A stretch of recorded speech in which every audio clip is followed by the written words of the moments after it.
Hello everybody, I am the MoeChicken and welcome to my stream. Tonight, we are going to be back streaming more Donkey Kong Country 3, hopefully to finish it. I think I should be able to. I believe we finished about half of the stages the first time through, so hopefully we'll be able to finish the other half tonight. So, let's go ahead and get started. Transition over.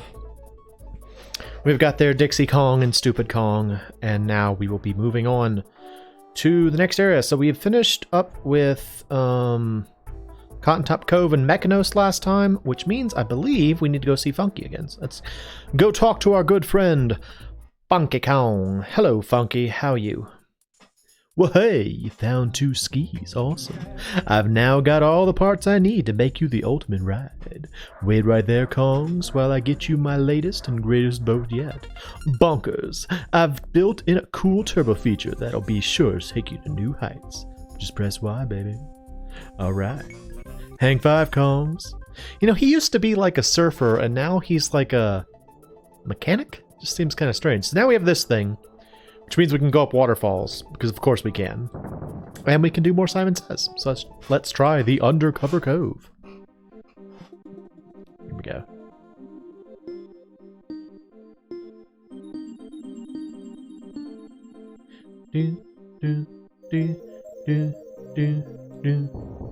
Usually when I do those, I try to come up with like a song out of it. Like I remember it more by the tones than by the color.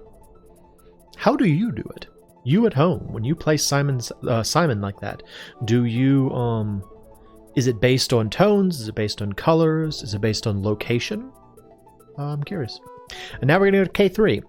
When I was a kid, I had no idea there was a mountain called K2, which meant I did not understand the name of this area at all.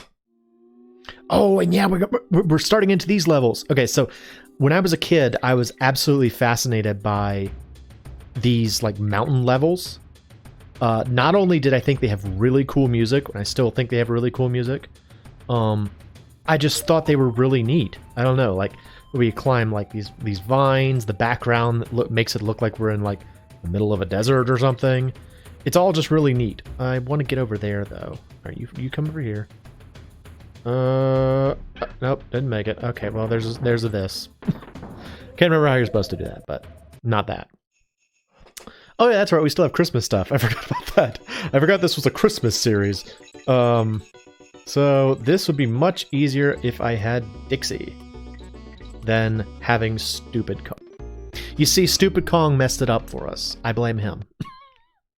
I blame him. I am so mean to Kitty Kong, and I recognize that. But I also don't care too much for him or about him, so it's all right. I do, however, think that there is a there's a DK barrel. Want that. And I don't know how I can't recall how you're supposed to do this. Because he moves faster than I do. I don't know. I don't know how you're supposed to do that, but probably not that way. But the good news is we only lost Stupid Kong. We did not lose the Kong that I care about. As a side note, I have recently been watching the Final Fantasy IV videos, the streams that ProJared did for FF4. I think it was like a year ago or 2 years ago. It's kind of hard to remember how long ago things were thanks to 2020. I just kind of lost track of time in general over the course of last year. So I'm not sure how long ago it was, but he did a series of Final Fantasy IV. Blew up. And as part of his ongoing quest to play all the Final Fantasies on stream. And which, by the way, if you like FF games, it's fun to watch. Anyway, that aside. I was watching it, and Jared is not a fan of Edge from Final Fantasy IV, which is reasonable because Edge kind of sucks. But as I was watching it, I'm like, man, he is brutal to Edge. I would never be that way towards any... Oh, wait. I guess I was suddenly reminded of my absolutely constant badgering of Kitty Kong. I was like, oh, okay, well, I guess I could sympathize with this then. Like, I know what it's like to hate a character. Just unequivocally hate a character. I get it now. It's fine. So yeah, Kitty Kong is my Edge, so to speak.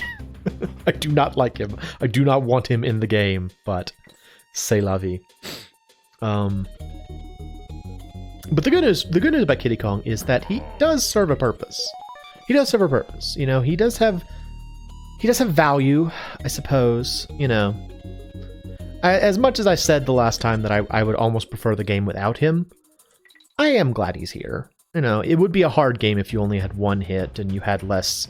You know, you couldn't throw barrels forward and all that stuff. There's benefits to Kitty Kong, just not many. You know, I'd much rather just have Diddy or Donkey still, because they're just more. I like them better as characters. You know, is there something up here? Haha, there is. Oh, hello. How are you? Go away. Just go away. Yeah, I don't know. Kitty Kong, you know, it screams we need a new character to me, you know? Like that's what he seems like to me, is someone was just like, okay, we need a new thing. We need something new for this game. Let's make a new character. And you know, in line with their goal to make this game more cartoony than the previous ones, you know, they came up with a very cartoony character. I get that. I don't like him, though. Don't like his character. It's the same frustration I have whenever I see... This is one of those things that I think the first point at which I became frustrated with it was, I believe it was in Guilty Gear. But it is a standard cliche in which you have a character who does not appear to have either the muscle mass or the weight to be lifting like a gigantic weapon, and they're just swinging it around like it's nothing. And I know you have characters like Cloud Strife who do that. You know, Cloud Strife has little tiny noodle arms and should not be able to lift the Buster Sword, much less swing it around with one hand. But he does. I'm talking about, there was a character in, I believe it was Guilty Gear. I only say that because I don't think I've ever played Guilty Gear, so I think I saw this on a Guilty Gear arcade machine. But it was like a little girl, she looked like a little 10-year-old girl wielding, I think, like an anchor. Like she had like a ship anchor that she would like swing at people. And I was just like, this is such a dumb idea. This idea of the character who's like, no, fudge, I need to go down there. Die. Everybody die. Come on, I need to fall in a hole. I need to die. I'm not pushing any buttons because I need the characters to die. Yeah. It's just sort of like it's like a pet peeve. I don't know. There's some like stereotypes in games that come across as sort of pet peevey to me, and that's one of them. Another one is the idea of the like the church is always bad mentality in most RPGs. If there is a like church, if there's a pope, you must kill the pope. That's the job. You know, if ever there's a pope, you're gonna kill that pope. Pretty much every single time. You will always kill the pope. And it's just such a stock standard thing that it becomes frustrating because you're like, I know what's gonna happen. You've introduced this character. What it reminds me of in the PlayStation 2 game Art and Ellico, which is I really enjoy that game. I think it's a lot of fun. There is a character named Bishop False, spelled Falss. Now, when I played the game, I didn't think anything of it. You know, he just sort of had I just thought, okay, his name is False, and that was as far as my brain went. My friend, however, saw that and immediately was like, oh, he's the bad guy, isn't he? I was like, well, what makes you... This was after I'd already played the game, so I knew he was a bad guy. I was like, what makes you think that? He's like, his name is False. Oh, dang it, I messed it up. I gotta take more damage. Somebody kill me. Okay. And I was like, yeah, his name is False. That's true. His name is pretty much explicitly false. And, he was one of those characters that, to look at him, he looked like this kind and benevolent old man. So you were just like, it was supposed to be shocking when you found out he was a bad guy, but his name is literally Bishop False. I really should have seen it coming. I don't know. It's just one of those things that you're sort of like, I want something to be surprising. And actually, speaking of that, and speaking of my own Earthbound series, that I finished. Oh no, I messed it up. Oh, I messed it up. Oh, I messed it up. I messed it up. I messed it up. Did you guys know I messed it up? I've said it a couple times now. Can I try again? Can I do it again? I want to try again. I cannot. Okay. Well, at least we got to watch Kitty Kong just fall into a hole. That was pretty funny, right? A friend of mine who watched the Earthbound series pointed out to me how he described it as refreshing, and I think that's a valid way to describe it. How refreshing it was that at the end of Earthbound, you find out that unlike so many other games, oh, well, there we go.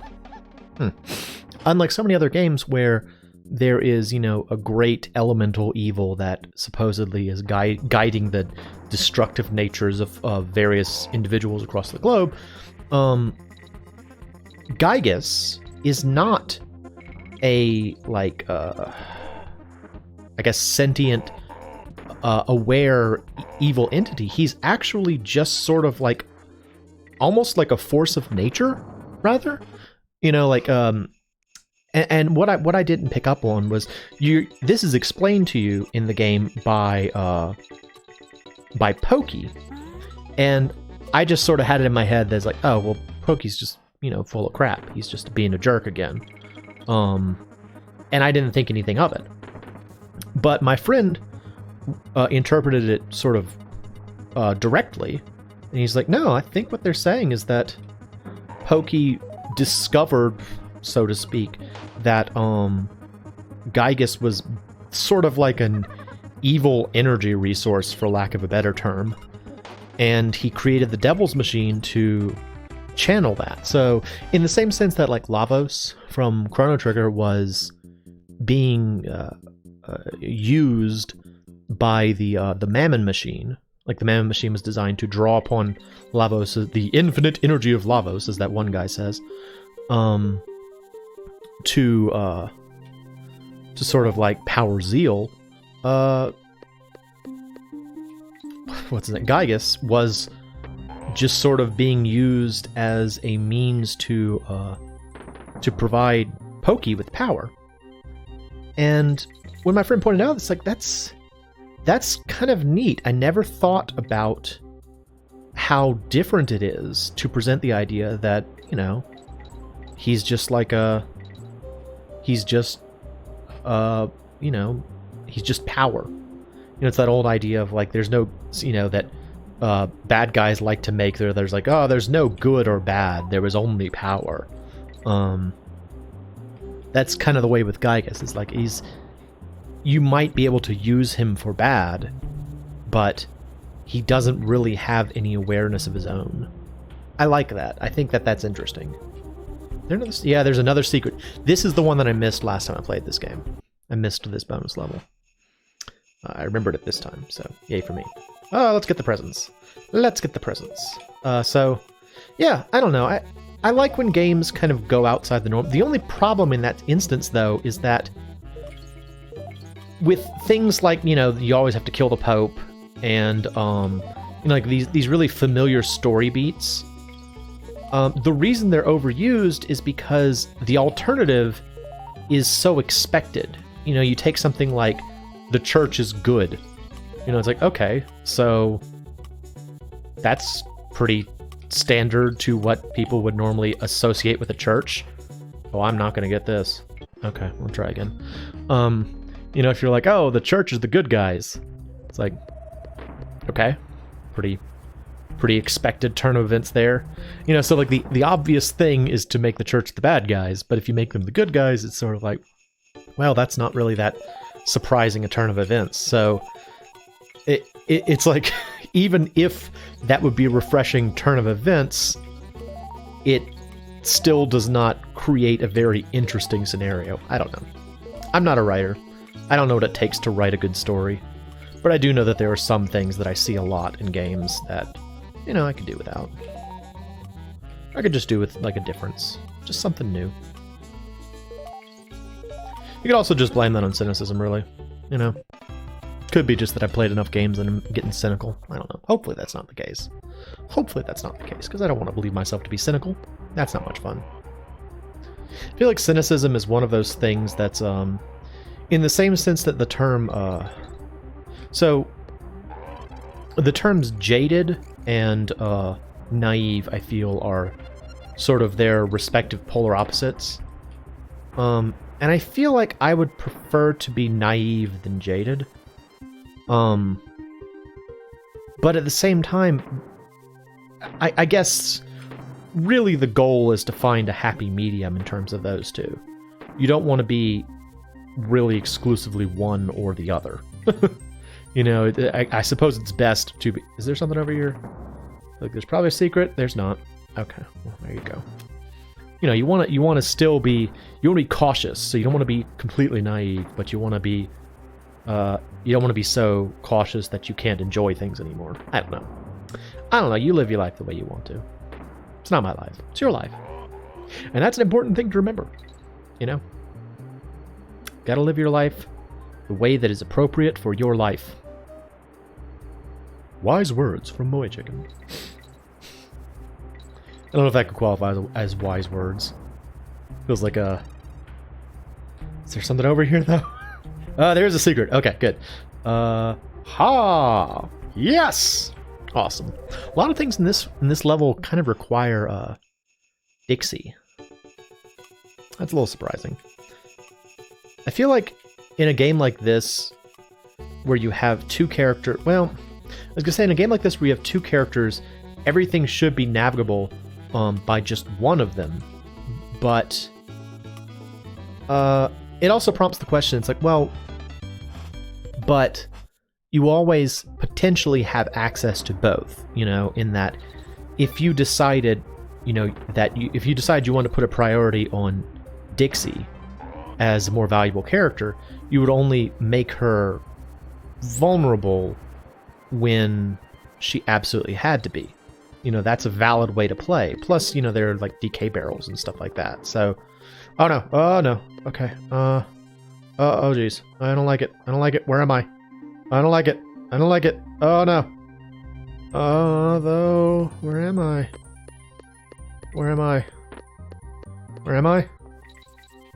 Oh fudge, where am I? It is problematic. Oh, okay, here we go. Oh, okay, I'm here. I know where I am. Alright, crisis averted. Oh, whew. I had no idea where I fell to, and I was scared. What was I even talking about? Characters, the priority, all that. Whatever. I'm just surprised that there's so many places in this particular level that seem to require you to have Dixie, and maybe I'm wrong about that. Maybe there are ways to do it with Stupid Kong that I just don't know about. But who can say? Who can say? But sticks her butt directly in his face. That's what happens. That's what happens. Oh no! Oh no! Oh no! Okay. Okay. What do I do? Oh gosh, I'm losing altitude with this. This is not working. Ah! Well, for me. Oh, this entire section has been tough. Getting back to the game, though, this is a prime example, I think, of, you know, when I started playing this game, you know, around Christmas, I talked about how this game out of the three has some of the most interesting scenarios, like interesting platforming scenarios. And it's stuff like, oh gosh, okay. You know, it's stuff like, oh, you don't deserve it though. Oh, and you got that.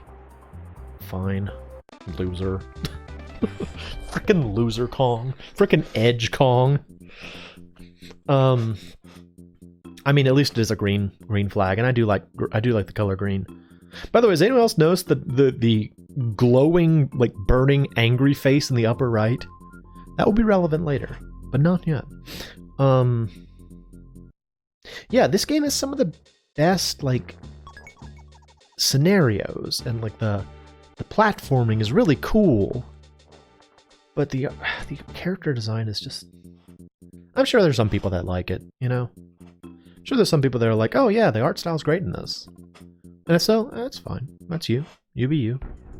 For me, not so much. I think it looks terrible. Now the level design is really well done. The environments are really well done.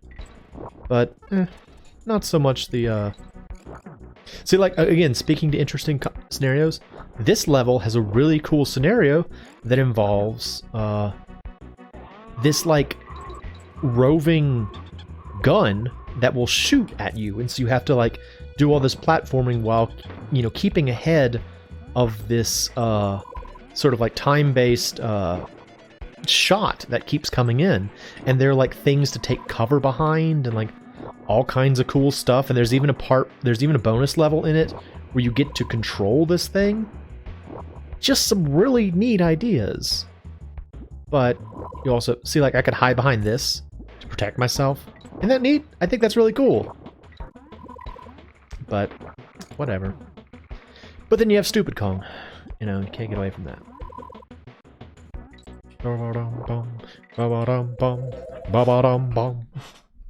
Grab 15 bananas. You got it.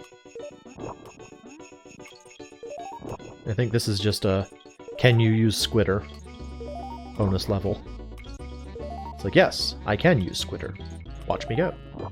Watch me do. Watch me use Squitter. I am definitely on Squitter.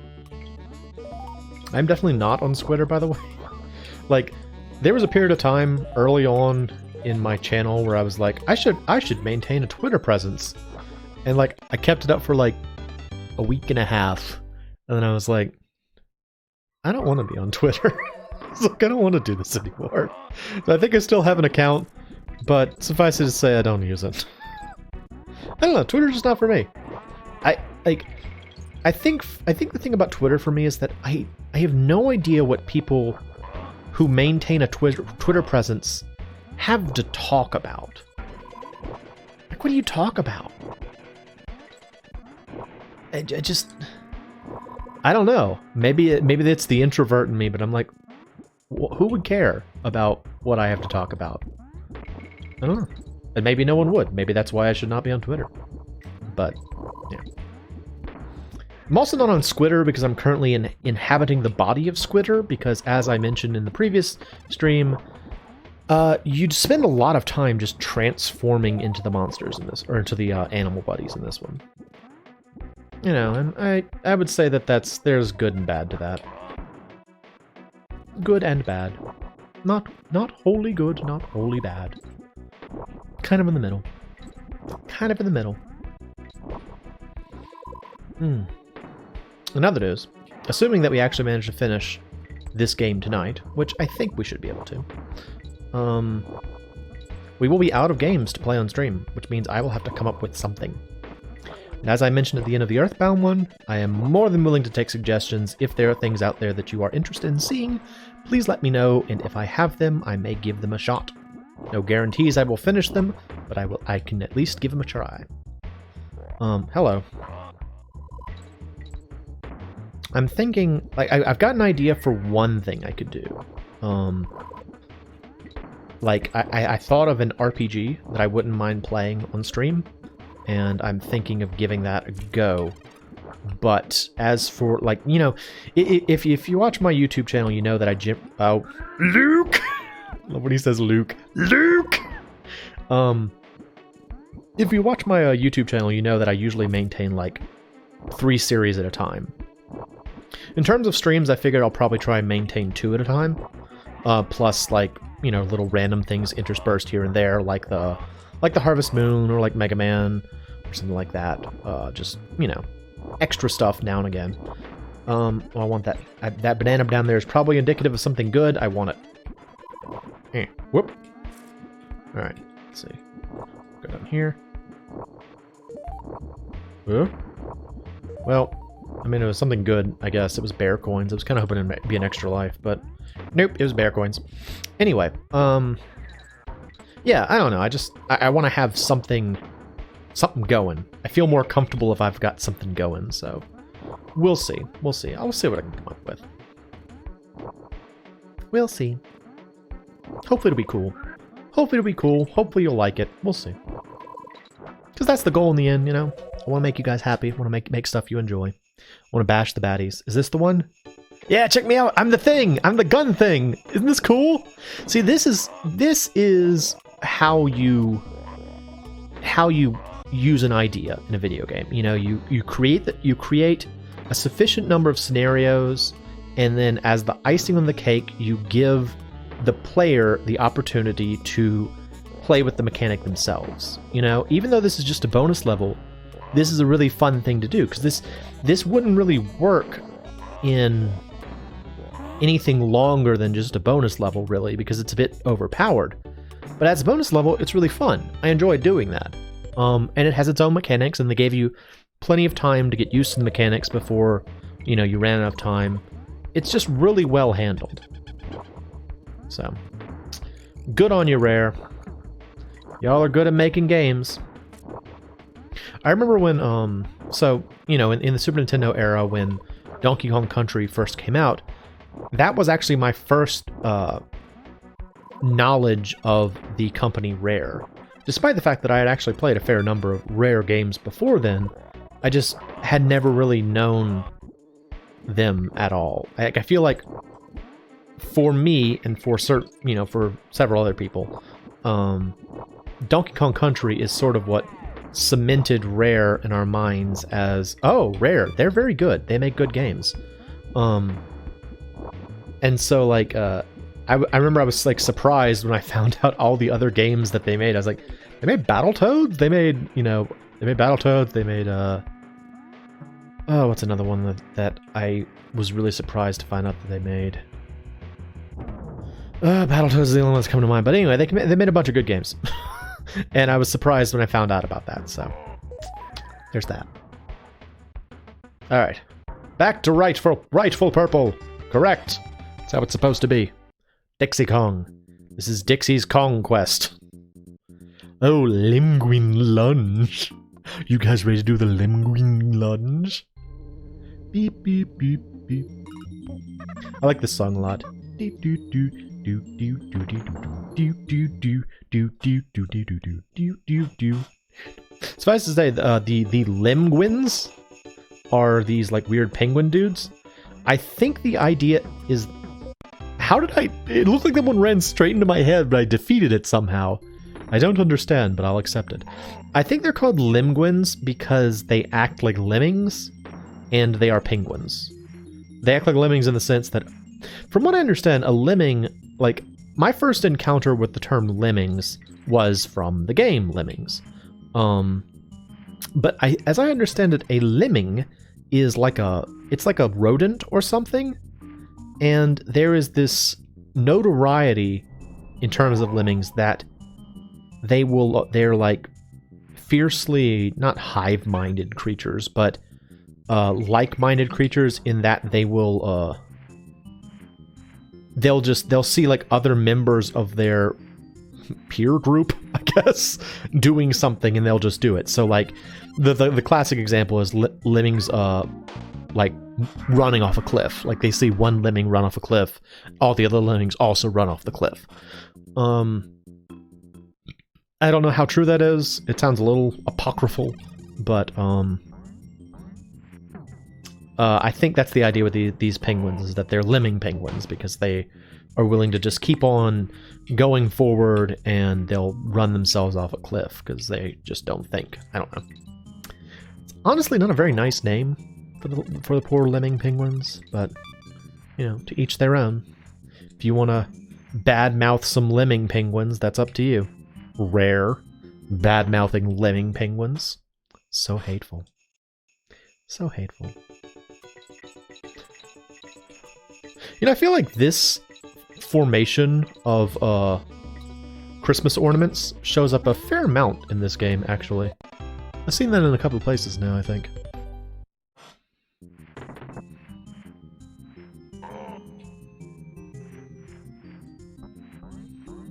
Whee! Anything over here? No. Whatever. Alright, that was an easy level. It was a really easy level, actually. That was like an early game level. Let's go to Blizzard's base camp. My word, how did you find me up here? Well, never mind about that. My name's Blizzard.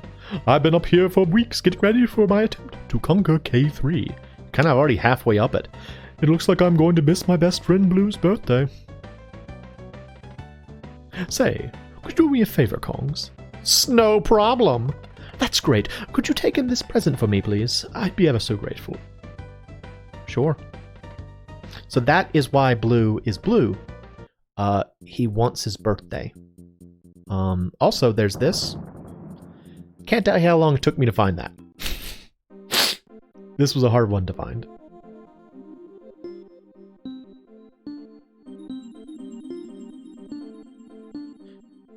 Do, do, do, do, do, do. Because there's no indication that this is here. Like with some of these, you can kind of pick up on that maybe there's supposed to be something there, but this one, like, why would you push left? Why would you push left here? I mean, that's all you have to do is you just push left, but why would you think to do that? I don't know. Swanky Sideshow. So here's a fun thing. Swanky Sideshow is actually, like, this being here is kind of a warm-up for the actual fight. Because Bleak's house also, where's the house? I don't see the house, I just see a glowing face. But yeah, this entire fight is the bonus game. Isn't that kind of fun? Also, he kind of does that, which is a little strange. Rap, rap, rap, rap, rap, rap, rap, rap, rap. But yeah, the entire fight is just the bonus game from Swanky Sideshow. I remember thinking that was a neat way to use this mechanic as well. Little strange that. I kind of find myself wondering if they made him act like make that noise as a way of like indicating, like creating the relation with between this and the slideshow thing.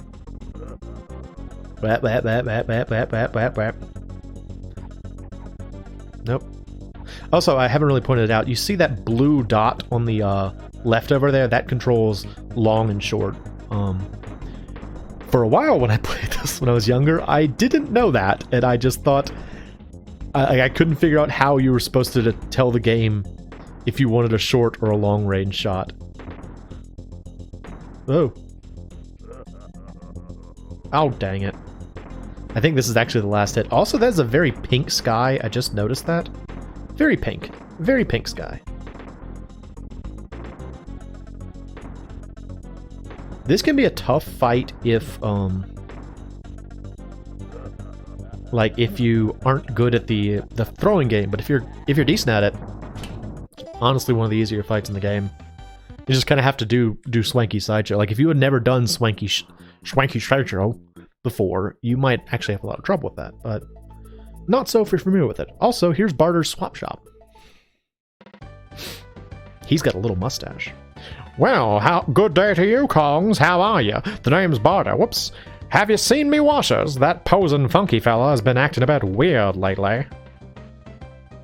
I swear he's been working on some super secret project, but I reckon it's just some silly pipe dream. Dirty? Now I'd take a look in the mirror if I were you. Wow, none of those statements were related to each other. Just kind of bouncing from one subject to the next. Something about washers, and then funky, and then being dirty. All right, well let's go deliver deliver Blue's birthday present. Cotton Top Cove. Blue's Beach Hut. Blue, we got a present for you. A present for me? Oh, thank you, Kongs. You've really made my day. Let's have a look inside. I like how the music speeds up. Oh, it's a bowling ball. Well, it's far too heavy for me. I know. Why don't you have it, Kongs? Well, thank you. Now we've got a bowling ball. Also, he will be happy for the rest of the game. That's really all it took. Anytime you go in there, he'll be like, do you want some cake and ice cream? And he's like having a little birthday party for himself because he finally got a present. So now we have a bowling ball that's too heavy. When we were in Mechanus, we found out that there's a cannon, but it has no ammunition. So let's give it some ammunition. Maybe a heavy bowling ball. I have lots of old artillery, you know, but Bessie's my favorite. Oh, what a noise.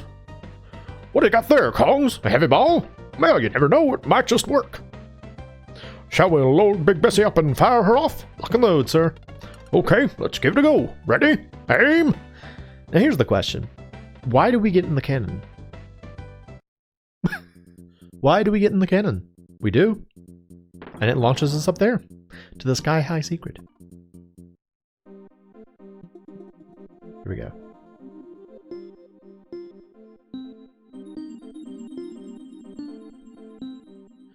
Do, do, do, do, do, do.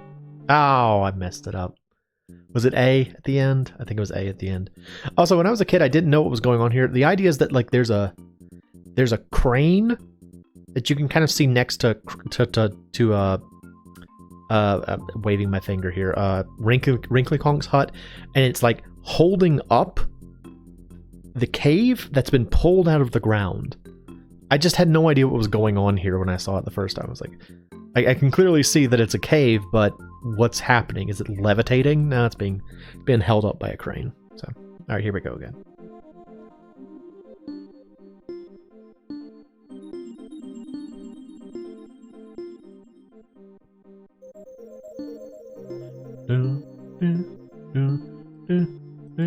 Boy, that was a softball, wasn't it? Just sort of like, here you go. Just win. Just win. You were closer than the last one. We'll give it to you. Down we go. All right, so that is the end of the exciting birthday present arc of Donkey Kong Country 3. We've completed it. And now I think we probably have enough to get another one of these. So let's go to Krematoa. Oh, no, let's see. Do I have enough?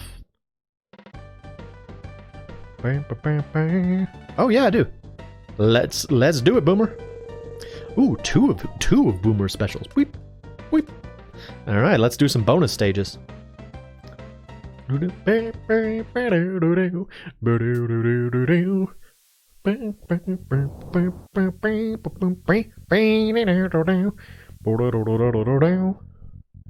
right, here we go. Crisscross Cliffs. Oh, it's another cliff level. Yay! I like these. Oh, wait, I think I remember this one. Oh, this one might be trouble. I think this is the one that has... Yes, it is. Okay, so once again, cool mechanic, awful level. So the idea is that you are constantly buffeted by these barrels as you go up, and over the course of the stage, you have to like switch them between being steel kegs and dynamite barrels to make your way through. It's tough. We'll see how well I do, though. Oh, he got me. Darn it. Nuts. Ow. Unfortunate. I'm stupid, Kong. I don't want to be stupid, Kong.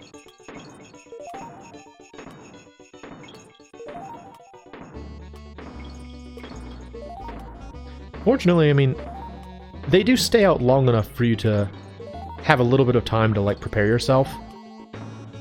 Which is nice.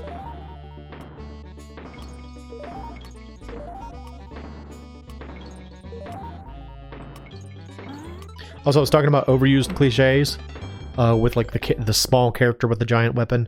That little dude with the bazooka is a pretty prime example of that, you know. A little tiny guy with a giant gun.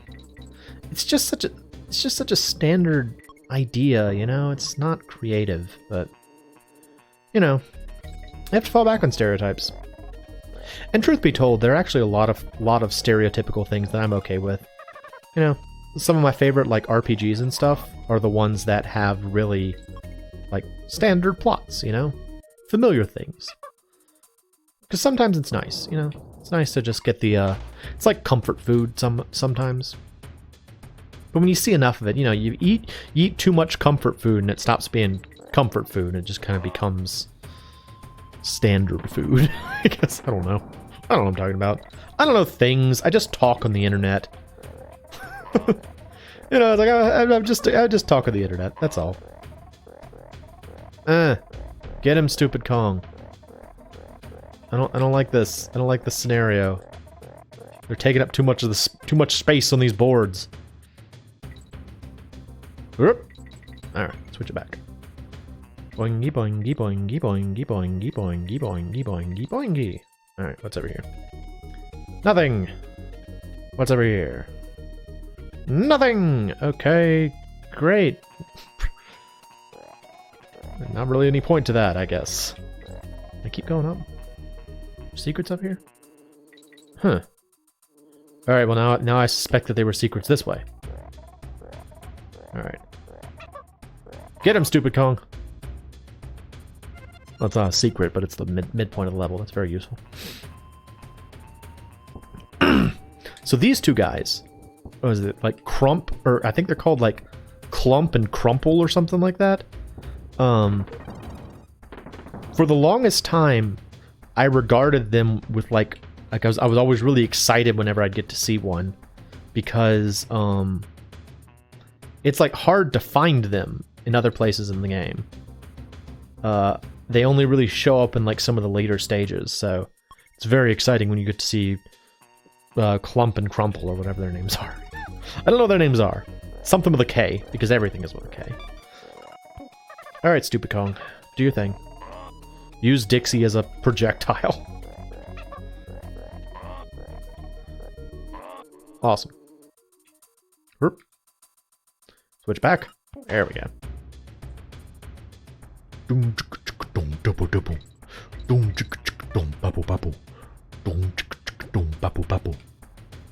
Alright, there's a secret right here. Get that. Switch back and toss her into the sky. Yes. Oh goodness. My stomach's getting all queasy and upset. Kill you. Up, up, up, up, up. Kill, kill, kill. Up, up, kill. He actually is better at this because he's heavier. Oh, you and your stupid eyebrows. Just frustrates me when he does that. I just don't like Kiddy Kong. It's really what it comes down to. I don't like his character. You know, it's not interesting to me. I don't care for who he is. I don't care for who you are, Kiddy Kong. Such a mean thing to say. I'm sorry, Kiddy Kong. I know I'm being mean to him. I realize that. But, what can I say? I don't really like him very much. Is it okay to be mean to someone that you don't like? You know, it's like, is that really okay? I feel like that's not really okay. But, I don't like him. I guess he is a video game character and doesn't have feelings or anything like that. He's just code. That's one of those things that, I don't like to think about too much in games. Because I like to get into games, Like, I like to think of them as, like, their own worlds, so to speak. Alright, get off. Get off. Okay. That's more fun for me, so. I feel like I missed the DK coin here. Did I? Yes, I did. I did miss it. Where was it? Well, we gotta find out. But yeah, I like to get into games, and I like to, like, get into the story, get into the world, and I think that's one of the things that, like, I've talked before about how I'm not wild about speedruns. And the rationale for that is that speedruns take me out of the world a little bit. They remind me that, video games are just code. They're just computer programs. There's nothing else to them. And, since a large part of why I like to play them is to get into them, like get into the world, that's irritating to me. But I know to a lot of people that, aren't crazies who like to get into the story too much. Speedruns represent a real impressive feat. And even to me, I recognize that's a very impressive feat. I just, I don't know. I shouldn't speak ill of speedruns, I suppose. I know they're sort of a cultural phenomenon at this point. That might be overselling it a little bit, but it's at least a popular concept. I just feel like there's more to a game than just beating it. But,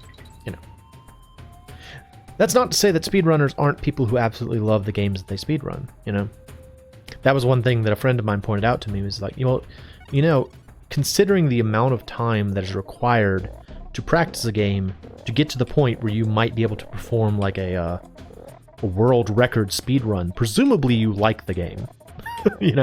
Presumably, if you're going to play the game that much, you probably at least have some fondness for it. Oh, here we go. There we go, problem solved. So can I just leave? Does this work? It does work. Okay, cool. I don't know. I'm not going to disparage speedrunners too much. What they do is very impressive a lot of the time. Just not for me. Or, excuse me. It is very impressive for me as well, but it is not something that I enjoy watching. There you go. Also, here are these cool guys. They just kind of hop around. Boing, boing. They're very, like, animated individuals, considering they're supposed to be, like muscle head dudes. It's sort of funny that they're so, they're so animated about everything they do. Alright, switch back. Hop! There we go. Transform into Squitter! They make that terrifying noise. It's a very scary sound. It's spooky. It's spooky. You'd be like, oh my gosh, it's spooky. Did I get the other one? I guess.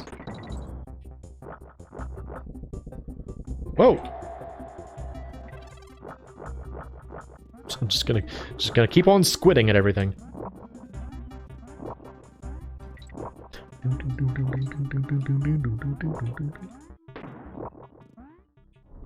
Oh, this is an interesting one. So you have to make like a little wall for the thing to roll. Ow, for the thing to roll along. Whoop.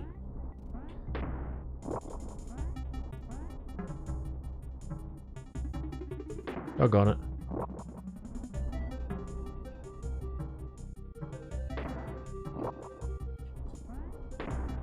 Ah, dang it.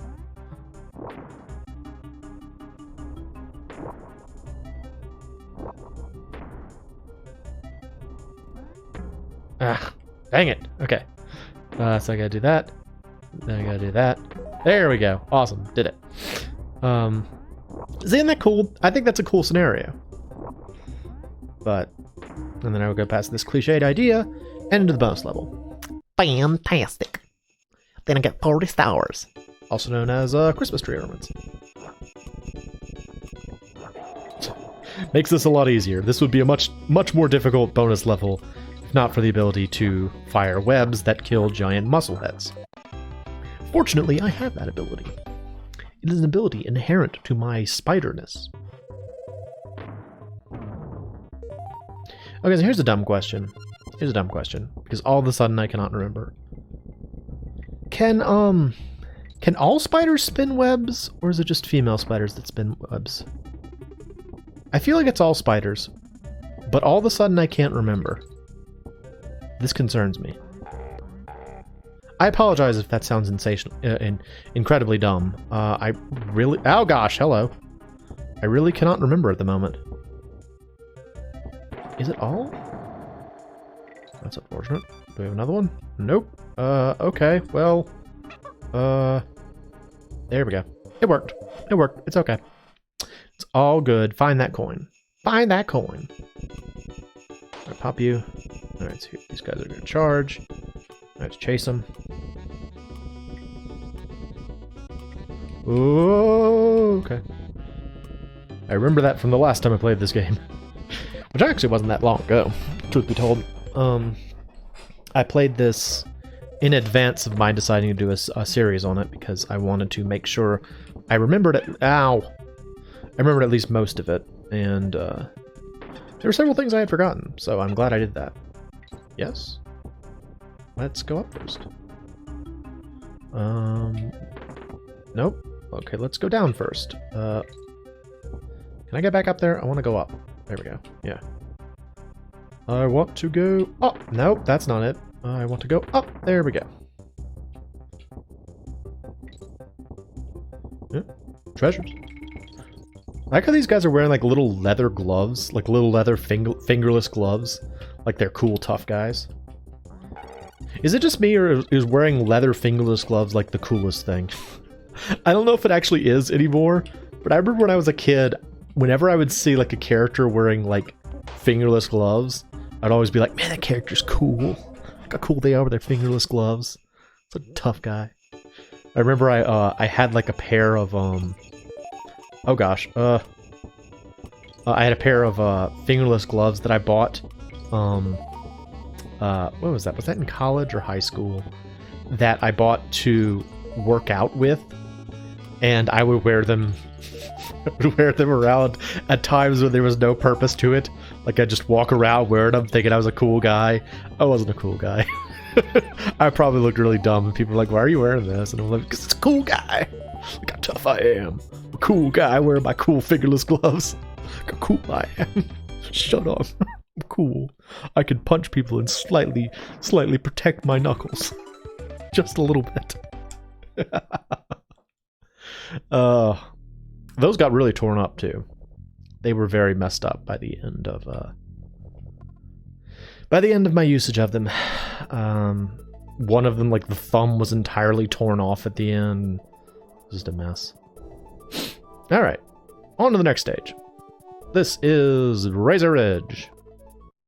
So I remember thinking it was kind of strange that there's like a cold mountain area, and then there's like a caves and cliffs area, which is what we're in right now.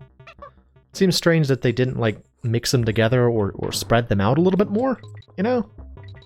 That just seems odd to me from a game design perspective, but I guess you could also make the argument that like mountains are usually a pretty good indicator of being near the end of a game, so you know, if you're gonna have a mountain area, you might as well put it near the end. Oh, hello. Look at these things. Look at them go. It's about these fat birds. Why are they here? Why do they swallow such large objects? That they are so hideously engorged. There's treasure, or there's something over here, I'm sure. Let's just roll the barrel. Is that what we find? Awesome. It's a barrel. It's a bonus barrel. I'm going to bash the baddies. Hello, baddies. I will bash you. Prepare to become bashed. Bash. I will bash you again. I am a large purple parrot that can lift barrels off the ground. How do I fly? Who can say? Somehow I managed to do it, though. Seriously, this bird is amazing. It's just picking up barrels and chucking them at bees. Saw blade bees. Oh, we're both looking at the camera. Both looked at the camera. It's like a whap whap. Whap whap. Alright, let's do it again. Bash the baddies again. Whoop, down we go. Awesome. Awesome. Bash the baddies. Ding, ding, ding, ding, ding. I will admit that usually if I put in the Mary code at the beginning of a playthrough of Donkey Kong Country 3, by the end of the game I'm kind of sick of this song. In much the same way that by the end of Christmas I'm often sick of Christmas music, by the end of a playthrough of Donkey Kong Country 3 with the Christmas music, I'm kind of like, okay, I'm kind of done with this. Because the bonus level music is really good. So it's a shame to lose that throughout the entire game, but lose it you do. But it's okay. It's okay. This is a Christmas series. Still Christmas, right? Still Christmas season? Right? I know for some people it is. Some people Christmas season lasts until like Valentine's Day. Just kind of depends on how much you like Christmas.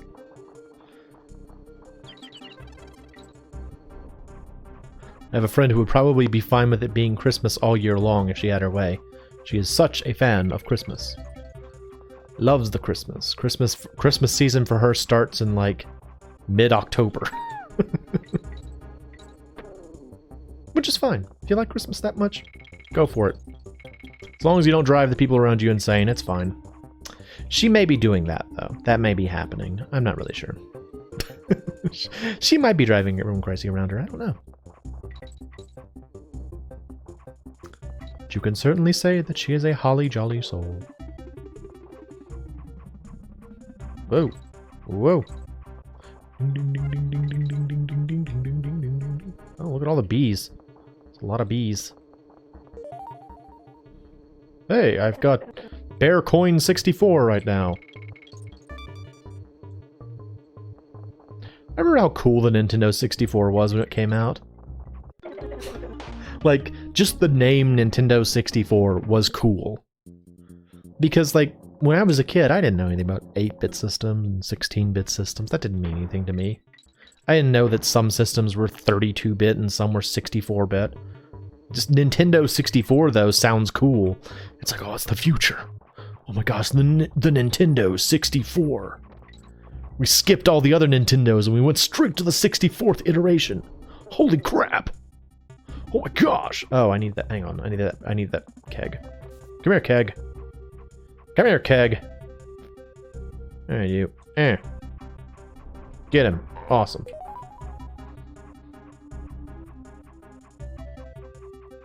I know he's down there. Yeah, I was gonna say, you gonna come up here? Ding, ding, ding, ding, ding, ding, ding, ding, ding, ding, ding, ding. I think I've told this story before, but I remember the first time I played in I played N64 was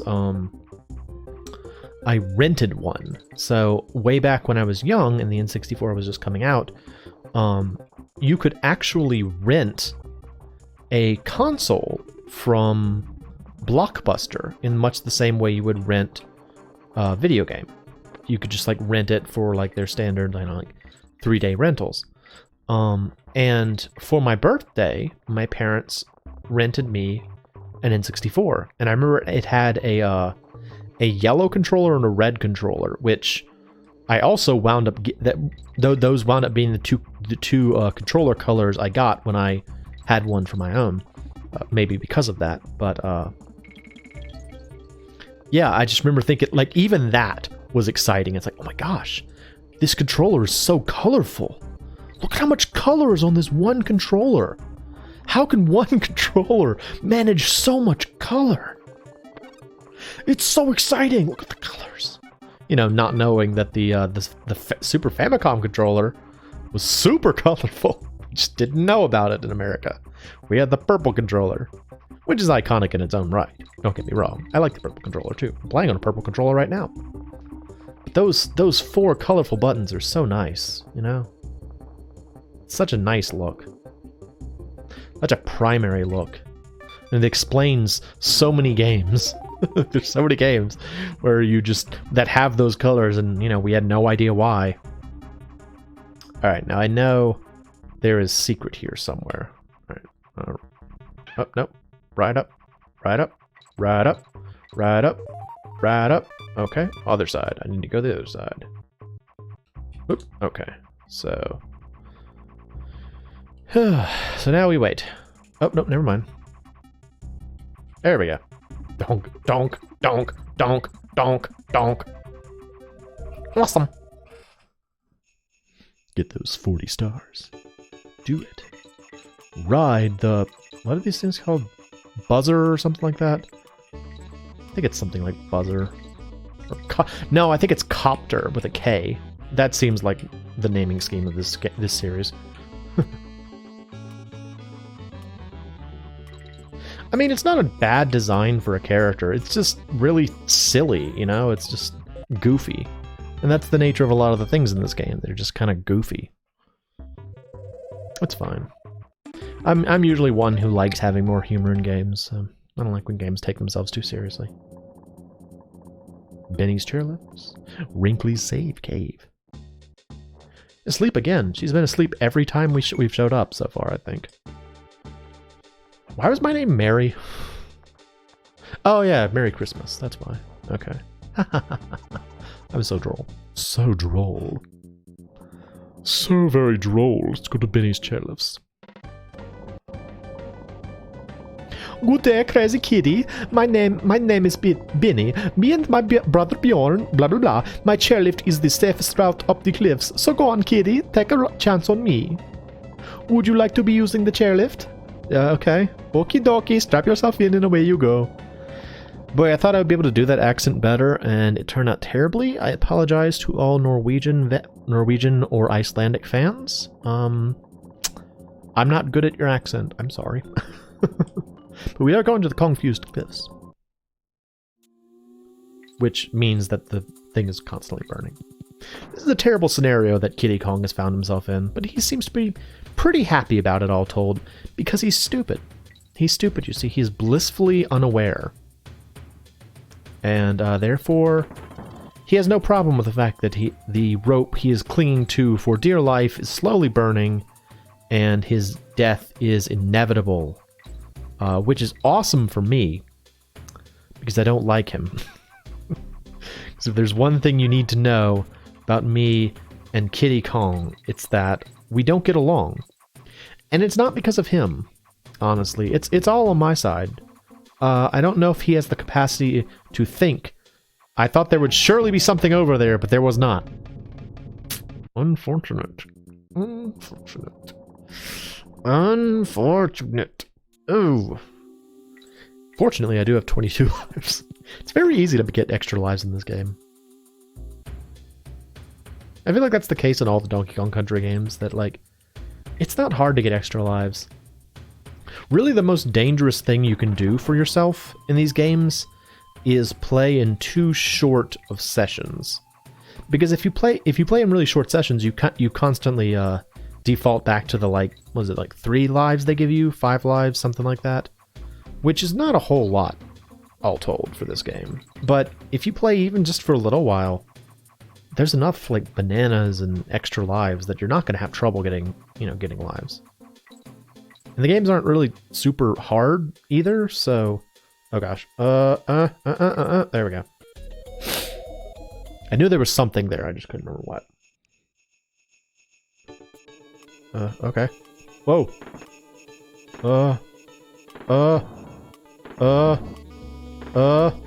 Okay. We're good. We're all good. All good. It's okay. It's a little scary there for a second. Oh. My insides just made a strange noise. I don't know if you guys could hear that or not, but if you could, I apologize. I think we've also gotten to the point in the game where there's, like, only about 2 bonus levels per stage. which makes things a lot more manageable, truth be told, because, you know, it's easier to know whether or not you've gotten everything. I know at some point the game kind of switches over to that. Hey!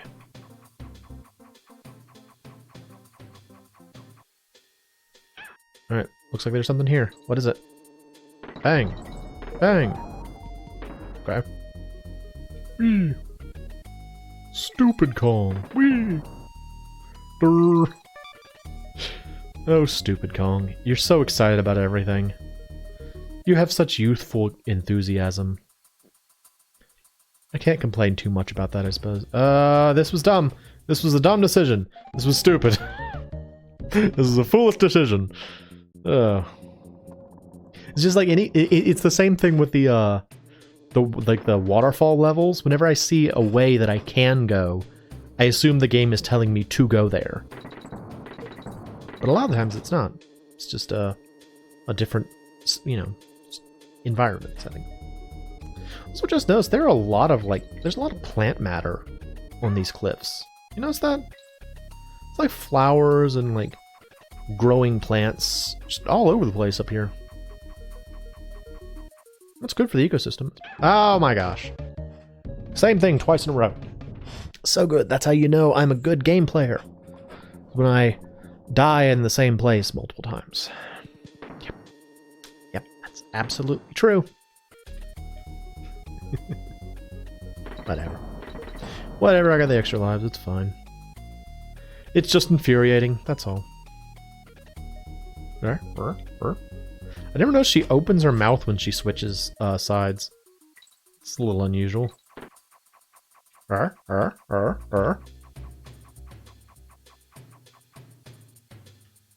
Ha! Didn't get hit that time. Yeah. Herp.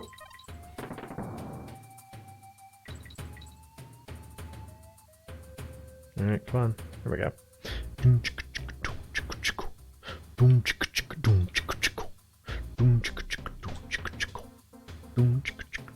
There we go. Whoop, whoa! Okay. It was like scrolling off the screen. I was like, am I gonna die? Am I gonna die for this? I love how effortless it is to like climb up ropes and stuff for video game characters. It's one of those many things about game characters that can have convinced me that I could not be the protagonist of a video game.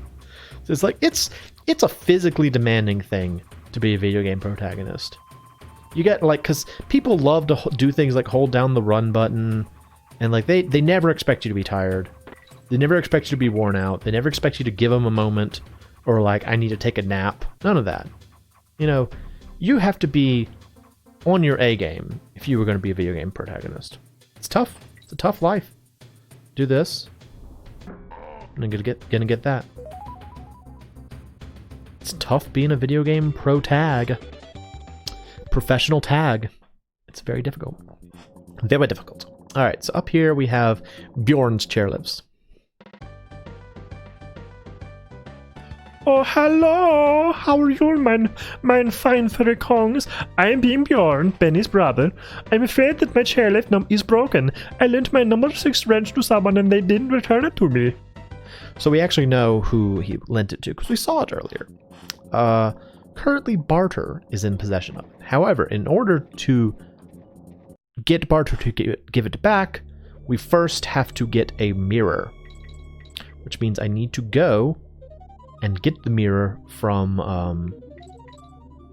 Bazaar. So we finally have a reason to go and get the mirror. But first, we will poke this fish. It makes light happen. It has a very uncomfortable looking face. It looks quite upset. Look at its face. It looks like it's got like its eyebrows are slightly covering its eyes. It looks very uncomfortable in its own skin. Poor floodlight fish. It just swallowed a light crystal, and now light constantly spurts from its mouth. I guess. There's no explanation for why this happens. It's just, this fish has light for some reason. Look at it go!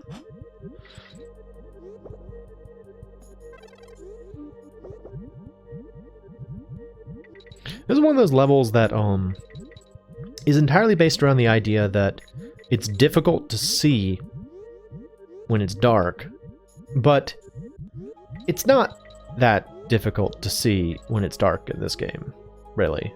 Like there were some, like the floodlight level in or the, what was it, like Gloomy Galleon or something from the Crim Key level in Donkey Kong Country 2. That was a dark level. You know, that was a level that you actually did need the light. Same thing for the what was it, Torchlight Trouble, I think, in Donkey Kong Country 1. The one where you had like Squawks' only appearance in Donkey Kong Country 1. You kind of needed the light in there too, but in this game, no. I mean, given the fact that there are those bright points in the coral reefs that make up the terrain, it's pretty easy to spot where everything is in this game. So like you can kind of do it in the dark. So I mean, that kind of takes away from some of the danger of this particular level, which is not a terrible thing, really. But it's just one of those situations where unfortunately the goal of the level is not quite being met due to the technology involved. Eh, wake up. Beep, beep, beep, beep. Poke. Whoa. Alright, I kill you. I kill you. I pop you. You give me your coin. You give me your coin. Your precious coin. Give me your precious coin. Nope, not that way. Hang on. Pokey. There we go.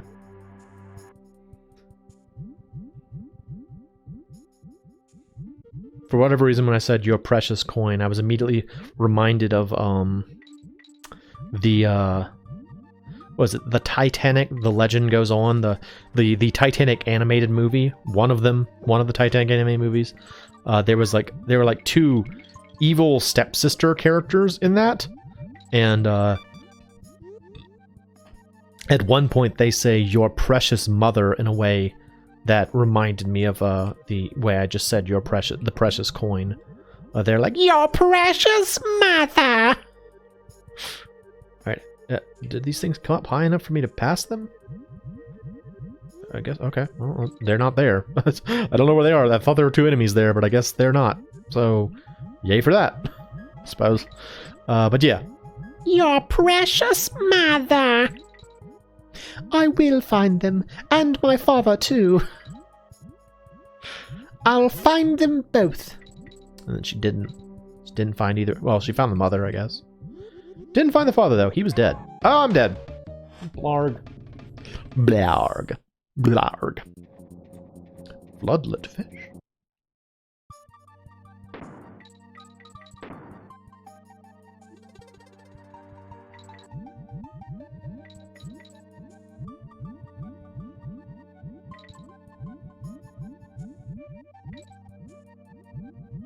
I like the fact that you can kill those things, you know? Like if you have proper timing, you can actually defeat them. I think that's cool, because I feel like they could very easily have just made them like a hazard that you had to avoid. But they made it so that if you want to risk fighting them, you can. I think those things are called Barbos, maybe? Something like that. Barbacoa. Barbacoa is a different thing. That's a different thing. They put that in tacos. Oh dear. Oh dear. Oh dear. Alright, yeah, there they are. I thought that there were enemies there. I wonder where they were last time.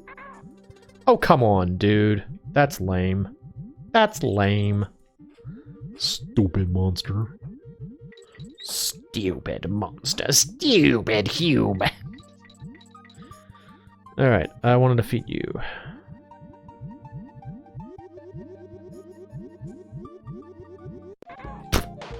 It's like all this charge up top. He's like, I'm gonna get you. I'm gonna get you. I'm ready. I'm ready. Ow. Ow. Ow. Just immediately dies. It's very unfortunate. Very unfortunate for On Guard. He was not properly on guard. Is that what the word on guard means? On guard? I mean, that's what it sounds like, but I don't speak French. As is evident by any time I've tried to speak French on this channel. I've tried a couple of times. Never works out. Never works out for me. I have a friend who speaks French very well, actually. At least he can pronounce French very well.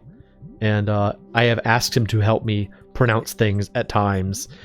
And I always get the response, close enough. And it's like, okay, well, not quite there, but that's fine. Close enough, I suppose. Good for an Englishman. Or good for a American, I suppose is more accurate. Alright, here we go. I got them both that time. Sure, the time that I actually have a spare fish. Whatever. Whatevs.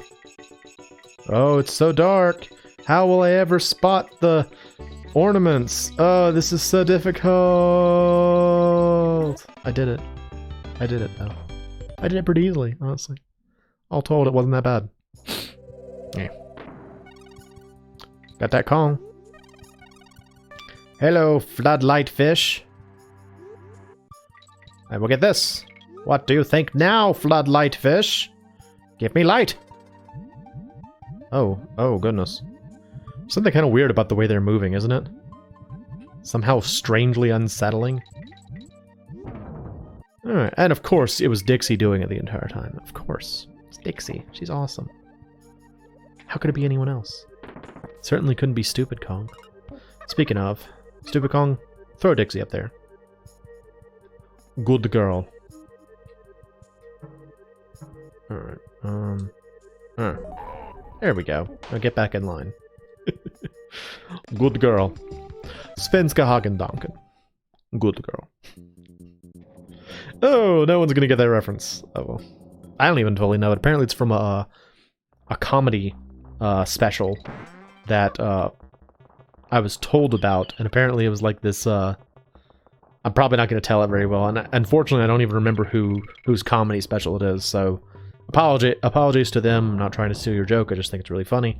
The idea was that, like, the comedian was recounting a boss they once had that was, like, Norwegian or something like that, and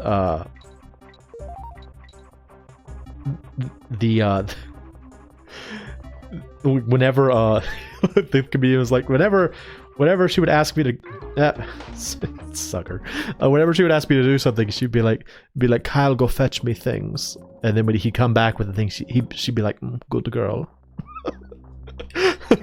Either there she would say Svenska Hagendanken. Good girl. Die. Good girl. There's just something really funny about it. Good girl. Kyle, go fetch me things. Who was that? Ugh. If anybody out there knows what comedy special that is, please let me know, because I remember that part so fondly, but because I never actually saw the comedy special, I don't remember who the comedian was. I guess their name is Kyle.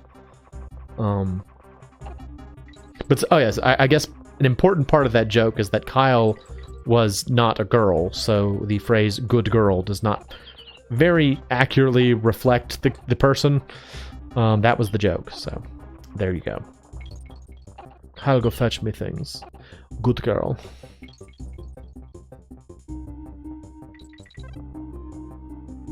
Alright, we're gonna have to turn into Stupid Ellie. Oh, first we get on guard. See, it's like get off of that. There you go. Like weirdly, like kicking on guard in the sides, like he's a freaking horse. Stupid Kong. What's that talking about? It doesn't matter. It doesn't matter. Oh, I was gonna say that. Like, yeah. This is a situation where we actually get to ride the animal buddy. That's cool. It's nice. I think we're gonna get Stupid Ellie up here in just a second. I say stupid. I just don't like her design. I know. But it's fine.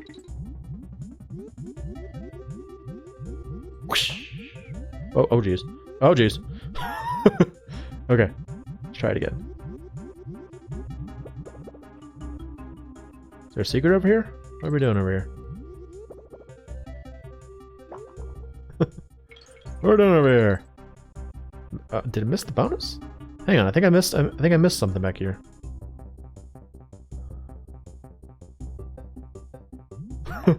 What are we doing over here? Making omelets? Going to the bathroom? That's cool. That's from a Homestar Runner episode.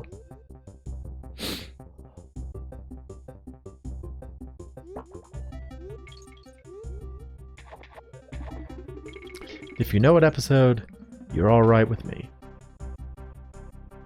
I love Homestar Runner. I feel like that was a major factor in my own development of comedy. In terms of, like, deciding on the things that I thought were funny. Come on, Ellie. There we go. I think one of my favorite things about Homestar Runner as, like, a... I guess, comedy brand is, it has that kind of timeless quality to it because it didn't make referential humor very much. Or the humor that was referential was to things that were very old already. Like, so they were, when they made, like, references, they didn't really feel, or they already felt dated, which means that in retrospect, not a whole lot has changed. Like, they still feel dated. But in a funny way. I don't know. I like Homestar Runner. As you might have noticed if you've watched my channel. Also, how is her hair flying that much at the speed they're going? Does not make sense. We just left Ellie down there. It's fine. It's fine. She'll be alright in the water. She can't swim. It's fine. Alright. Inevitably, there's a bonus up here. If you can go up and you have the spider, do so. Because that's where the bonus is. Every time. Ding, ding, ding, ding, ding, ding, ding, ding. Oh, goodness. Look at that guy. I think that guy's name is Kuchuka, if I remember correctly. It's Kuchuka. Up there throwing bombs. Dropping bombs for your moms. So if your mother needs bombs, you can talk to this guy. He has lots of bombs. In his barrel. In his sweet purple barrel. It is a pretty cool barrel. It's nice purple. There. Alright. Bet you there's a secret up there. What you got? Yep, here's the DK coin. Also, I haven't really commented on it, but I'm not a big fan of the color scheme in this particular, Cool. Way to go, stupid Kong. Oh, you're such an asset to the party. He's like shaking his head around. He's like, no, shut up. Okay. How do I do this? Okay, I actually have an idea.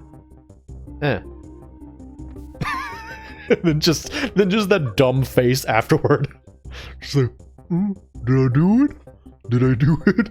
Did I win? Where's my prize? I'm ready for my prize. No. Alright, how do I do this? Switch back to Dixie. Maybe I can... There we go. You see, you just need to switch to Dixie. Dixie is the character to play as in this game. That's what the game is telling you right there, is that you should be playing as Dixie. She's the one that's going to be able to succeed and make everything good. Also now, Ropey Rumpus. Ropey Rumpus. It's a rumpus. And it's ropey.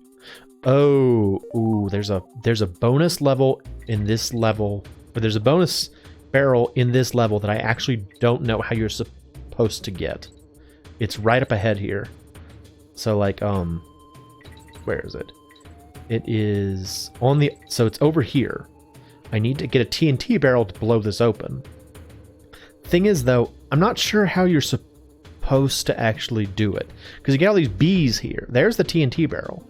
So the only way I know to do it is to just like run and jump and get lucky. Did I do it? I didn't get lucky. Nope, gotta die. I don't know how you're supposed to do it. I mean, there must be some correct way to do it, but I don't know what it is. I just got, like, the last time I played this game, You stupid idiot. That was on me. That was on me. I made him do that. I'm gonna blame him, but it was on me. You know, it's like... Rationally, I blame myself. Emotionally, I blame him.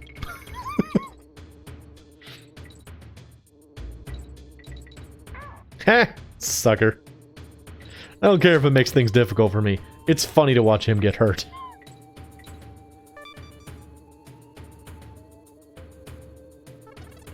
Alright. I just feel like there's some correct way to do this that I don't know of. That's all I can do. I don't think that was right. I think that was me just getting lucky. But maybe not. Maybe that's how you're supposed to do it. I don't know. Sure didn't seem like tight, you know? Didn't feel like it was well put together, that solution.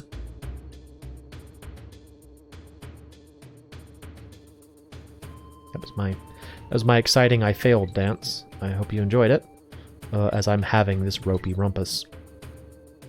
I feel like a rumpus is one of those things that I associate with Where the Wild Things Are, because they had a rumpus. It's just such a fun word. It sounds like something you would do in your pajamas, you know? It's like, I'm going to have a rumpus. I'm going to have an exciting rumpus. Everyone can join me. All the wild things can join me in the great rumpus.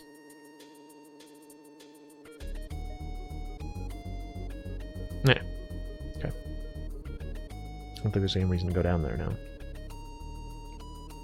I know it. I know that there are some secrets hidden just like down, like you're just supposed to fall down to get them, but I'm going to have to try and be on the lookout for where they are. Nuts. Nuts. Oh well. Oof. Continue the rumpus. Make sure you continue to rumpus. Enjoy the rumpus. Thank you. Thank you for the rumpus.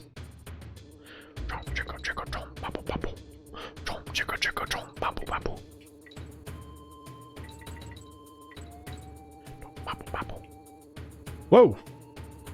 We're safe. We're safe. For now. We're safe from the rumpus. Are you prepared for the rumpus? Now I just want to say it. Now I'm just having fun saying rumpus over and over again. The rumpus! The dead... Hang on, wait a minute. Is there something over here? Aha! Aha, ha, ha, ha. Should have known. Should have known there'd be something hiding there. Hiding like the rumpus that it is. Did I mention rumpus? Rumpus! Oh gosh. Rumpus. Is there a secret down there? I don't actually think there's anything down there.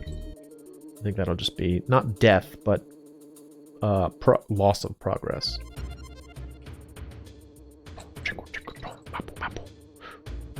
Are you here? No? Okay. That's fine, I guess. Didn't really lose much. Herp. I don't want that. Feel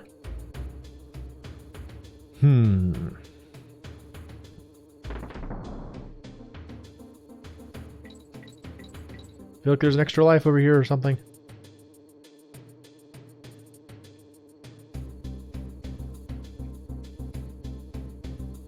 There's not.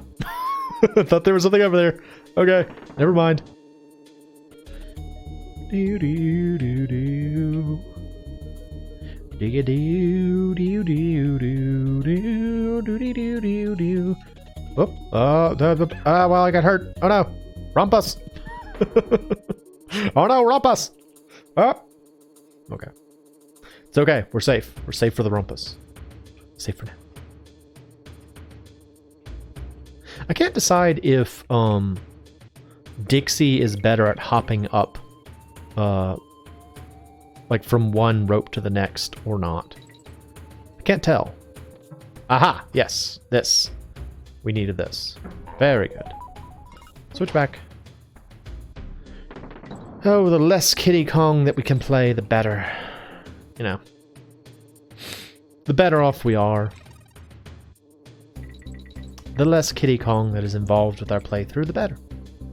And that's the truth. Meanwhile, Perry shows up. Hello, Perry.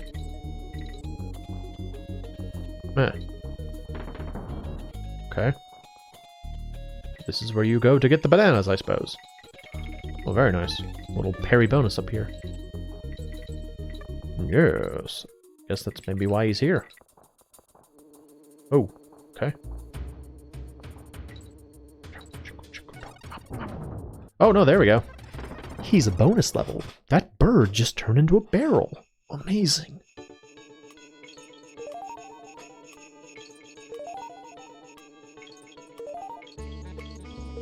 Now, one problem I always have with these, like, get the 15 bananas or the 15 presents things, I always try and go for every single one, but a lot of these stages are designed to give you enough time to miss a couple. Like, did you see how much time I had left at the end of that? I definitely did not have to take, like, any sort of risks to get it, but I was like, no, I gotta get them all.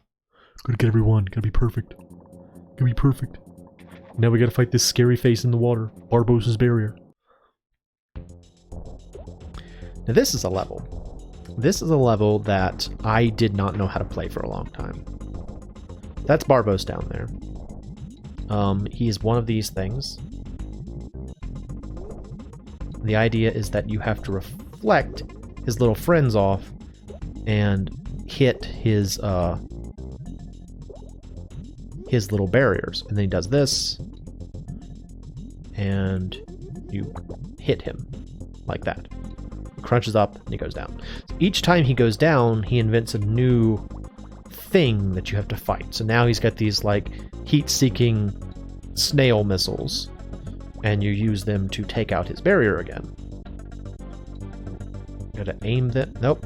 See, that was not right. I didn't do right. This. Aim them. Fire. Ideally, they hit the barrier. You don't mess it up. If you don't mess it up, you're more likely to succeed. That's not good. Generally, in video games, if you don't fail, you are more likely to succeed. That's a pro tip right there, I suppose. It goes down. Goes down, and then he pops back up. And so for a long time, I didn't know how this worked. So he fires out a bunch of things, and I thought that you just kind of had to rush him, but no, he stops after a second. That's when you poke him again. And he does it again. And so you just kind of have to wait for him to stop. And at some point, he stops firing regularly, and then you can hit him. Like that. Just like that. That's all there is to it. So when I was younger and I would fight this... Oh, he still hit me somehow. When I was younger and I would fight this guy, it was a much more dangerous affair. I didn't understand how you were supposed to fight him. But now that I know a little bit better, now that I am older and wiser, or at least older, I've got a better idea of how to handle him.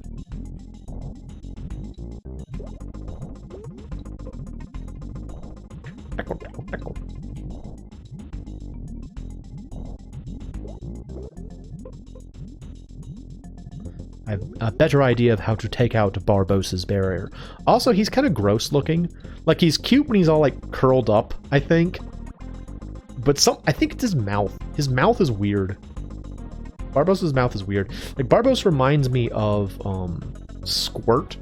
If you remember that boss from earlier in the game. I was not a fan of Squirt. I think Squirt's a little gross looking, too. This guy, yeah, sort of gross. Very good.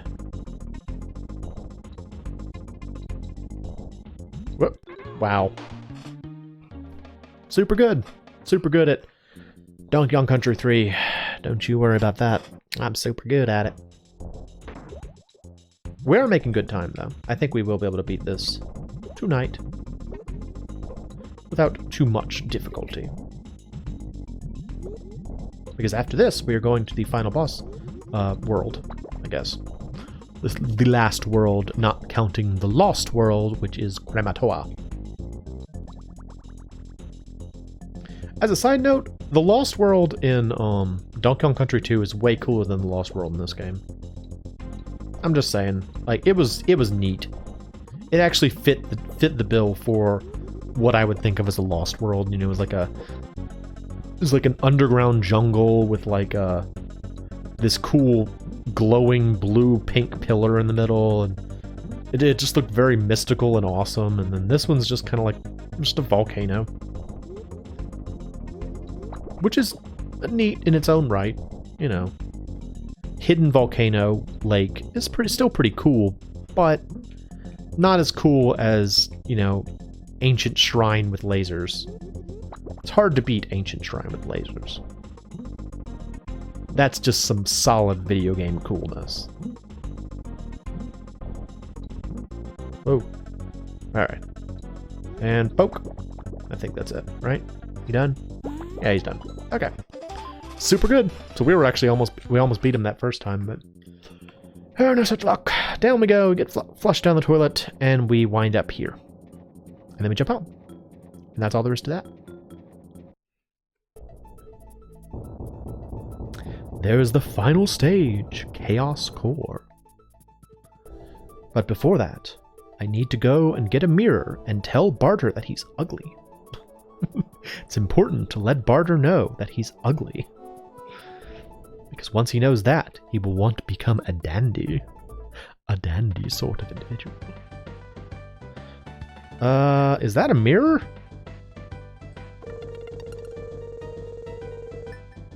Goodbye. You have no goods anymore, sir. You should close your store.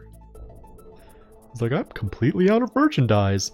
I guess I retire. Alright. This, please. See, there's the wrench.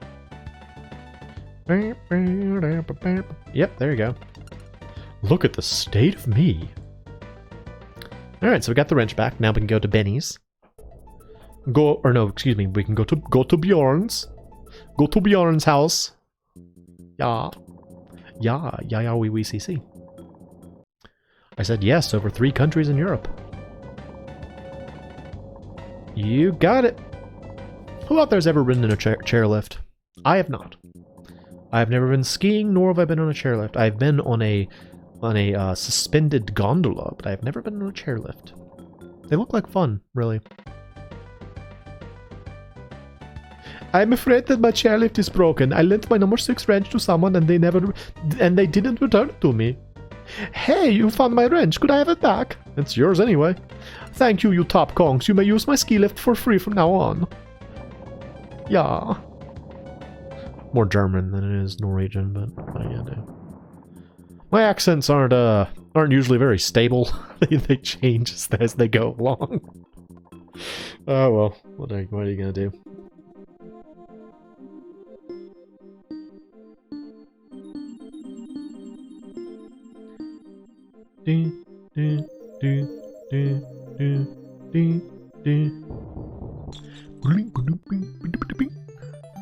Don't cheer for yourself, kitty. You didn't do anything. He's like, look how strong I am. I'm strong. I did it. I'm strong. I'm so powerful. Look at me. I'm strong. Look how strong I am. I'm powerful. I'm a toddler. I'm like 2 years old. Stupid Kong. Let's go here. Is she gonna be asleep again? Nope, she's awake this time. I love that she's playing like Mario 64. There's something really fun about that.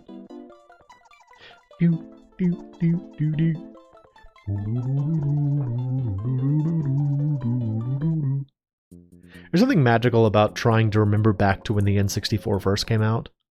Because it was so different. It was so different from anything up to that point. You know, it's so exciting to see like such a new system. They changed the system, don't you know? I have a flower now. This guy likes flowers. A flupperous pedalus pongus. Bananas goldus flutterus. You know, most species names do not have 3 words in them. They're usually just 2, genus and species. Your scientific classification is questionable, sir. At least in my experience. Maybe I'm wrong. Maybe my scientific knowledge is questionable. Who can say? We're going to Chaos Core now. Chaos Core! You start off in the water for some reason. Ooh, it's the first jungle level. First jungle level. This is the cool music. Oh gosh. This is natural, right? Who installed that? How is it powered? None of this makes sense, but whatever, it's a video game. Hello. Hey. See you later. just throw him in a hole. Orc. I want to say when I've played this again recently, I also missed the bonus levels in this stage. So I gotta be on the lookout for any sign of a hidden bonus level. I feel like I missed some, so. I just love the way these monsters just kind of like run with their hands over their heads. They're just so excited, like the barrel guys, I mean. They're so excited to be on the screen. They're like, hey!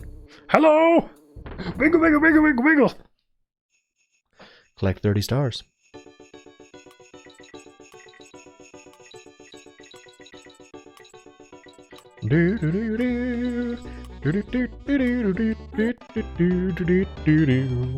I do wish that she had some sort of like little victory something, you know? She's just, when her victory dance is just to blink twice. That's pretty boring, all told. I mean, Kiddy Kong has like his stupid little eyebrow things. Why didn't they give her something? Could have given her something.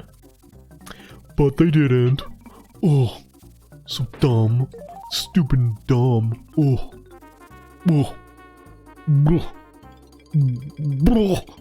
Oh, I just lost Dixie. I only have stupid Kong. I don't want him. I don't want him in my party. It's like the first part of the level involves conveyor belts going, or sending you forward, and the second half involves them doing both. Okay, never mind. I thought it was broken up into one or the other, but apparently it's not, and I was just making that up. So yeah, awesome. Everyone's favorite, getting things wrong. Everyone loves it when people online get things wrong. It's their favorite. Because when someone gets something wrong, you can correct them. That is being unnecessarily aggressive. I apologize. Ow, I got hurt. I got hurt and I'm crying about it. I was complaining about the internet and then I got hurt. Yep, there you go.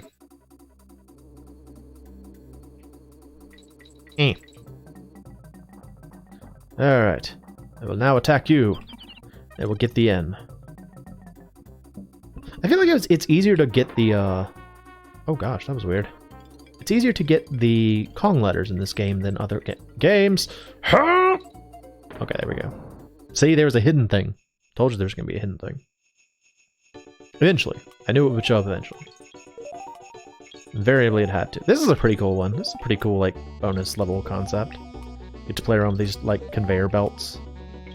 I think conveyor belts are fun in video games. Whoa! You know? Like, I feel like it's such a common thing in games that's just not really that common in real life. I don't feel like I run into many conveyor belts in my day-to-day life, but they're everywhere in games. It's like the ones at the airport, like the magic moving walkways that make you feel cool when you stand on them. It's like, look how cool I am! I'm going so fast. I'm gonna walk and I'm going crazy fast now. At least that's how I feel. I always get really excited when I get to walk on one of those. It's like, look how much progress I'm making. I'm just standing here. Oh my gosh. No! Ow! Well, I got 2 extra lives. You know, I feel like if this was Donkey Kong Country 2, you would, Whoa. And you, got to the end of one of these conveyor belts, it would actually make you fall off. I'm kind of surprised that, like, at the end you can just, like, stay in one place. Seems strange to me. But whatever. It's Baffle's code room. You can tell Baffle's a coder because he's got a sweet ponytail. Or she. Guess I don't really know. Hey, hi there, kitty. How are you doing? My name's Baffle, blah, blah, blah. I've got a problem at the moment. I can't break a code I've been working on. Maybe I should reflect on it.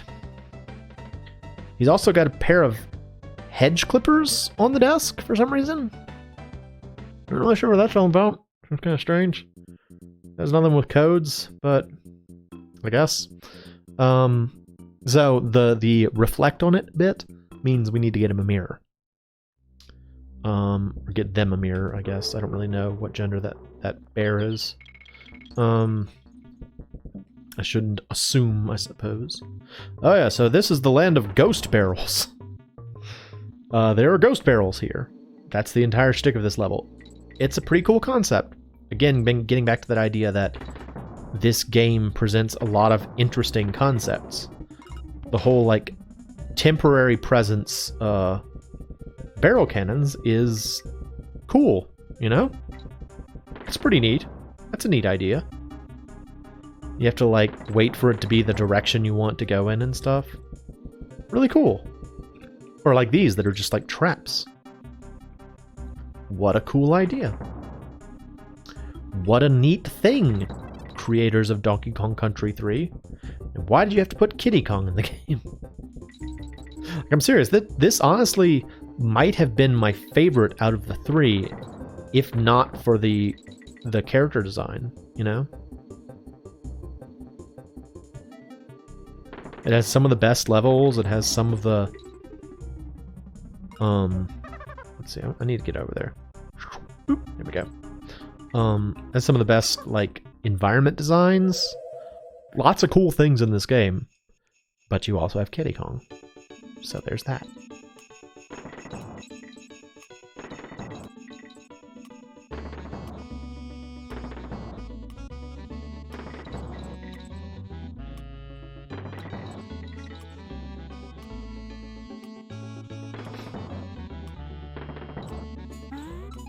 No. Not allowed. Stealing the thunder.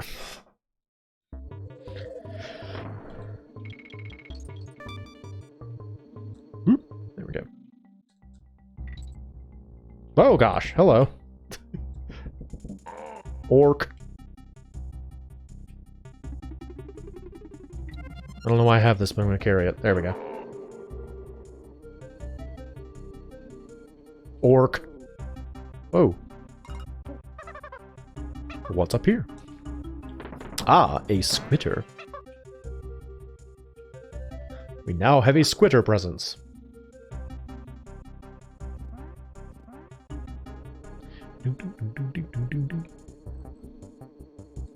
Straight up. Don't really see too much point in it yet, though. Doesn't feel like Squitter's... Oh, here we go. So doesn't feel like Squitter's providing me very much right now.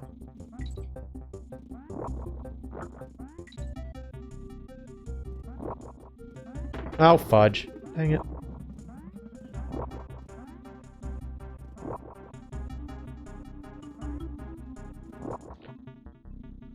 What kind of bugs me about like when Kiddy Kong is riding something is like, even when they're moving, he'll like look down at them as though they're not moving. It's like, come on, dude. You're getting your horsey ride right now. Stop being a jerk. Stop being a jerk. Don't kick them. Don't kick the animal. I keep wanting to call the various animal buddies monsters for some reason.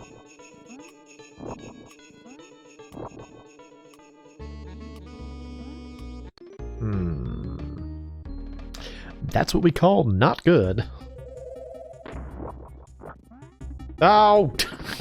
That's also what we call not good. Dang it! It was just a simple matter of walking across, like, the gap, and I still managed to screw it up. Oh, boy. That's MoeChicken quality right there. Such a show up for. To show up for is to watch me screw it up like that. Oh, boy. Ah, well. Hopefully you show up to have a good time. That is at least my goal, you know? I want people to have fun. Have fun seeing weird old obscure games, or games that are fun, retro games.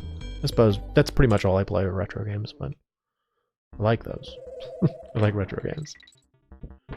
Not fond of the term retro, personally. I feel like it's a bit too much of a catch-all term, and, you know, homogenizes a very diverse group of games, but it is the term of art.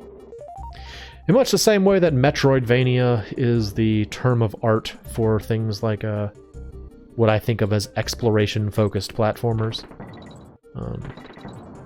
You know, retro is the term. I don't like it, though. I like to complain about things. So there was that. Alright, toss. Nope. That's not what I needed. Try again. I like how in this game they constantly give you, like, extra tries at things like this. Because it's very easy to screw them up. Oh no. Like that. That was not gonna work. Okay. Try again. Alright.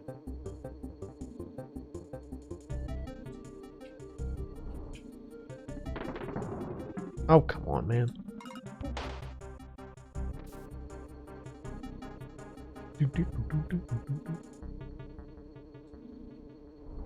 Nope. Whee! Alright, this can be done.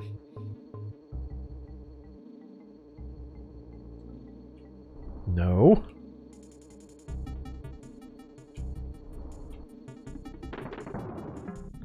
Ugh. Oh boy. Okay.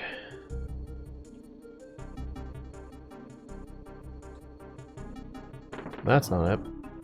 Let me try throwing over the bee.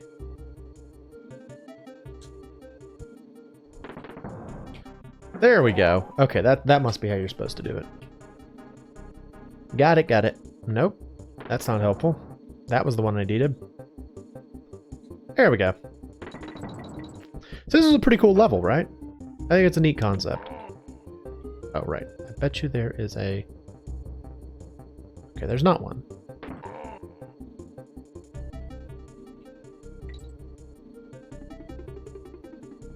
Whoop. Oh, really? Interesting. I feel like they don't really make you do that very often in this game. The whole, like, roll jump thing. It's one of the things that has been around since the first Donkey Kong Country game, but I feel like you're seldom required to know how to do it. Alright, let's go see if I can get that mirror back from Barter. Get it back from Barter. Barter, give us a mirror back. Mirror, please. Hello. You're gonna charge me. Such a swindler. Such a swindler. What a jerk. Charging me for my own mirror. So all in all, that mirror cost me 60 bear coins now. It's a very expensive banana bird I'm about to get. Because of course it's a banana bird. What else would it be? What else would it be in this game? It's always banana birds. Hello. Have this mirror. To open the gate, at the 2 stones make 8. Can you figure this one out, Kongs? Yes, I can. Look, 2 stones. Da, da, da, da, da, da.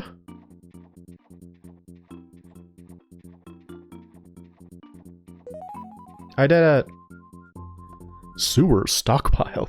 Oh no, it's a pile of poop.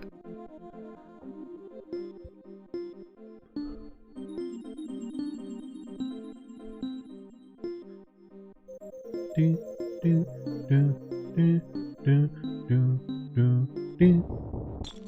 Yeah. What do you mean? I did it. I did it. I did it again. Got a lot of those now. Oh, this level. This is one of those levels that's a cool idea, but challenging in execution. So whenever you see that little like lightning effect, that means lightning's about to happen on your head. And it will kill things, and it's scary. And this is a nerve-wracking level. And if you're in the water when it happens, you die whether or not it hits you. So if lightning strikes the water, and you're in it, you're just dead. Which is pretty accurate, you know. That's how lightning works. However, lightning cannot kill red bees. So if you're a red bee, you're okay. You're properly grounded.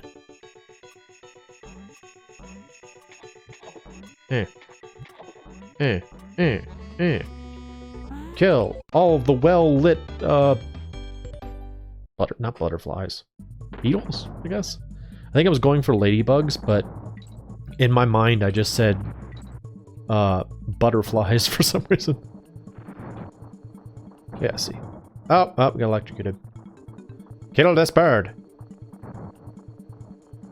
Yes. No! No, stupid Kong! Sucker. Strike him with lightning, yes! Sucker.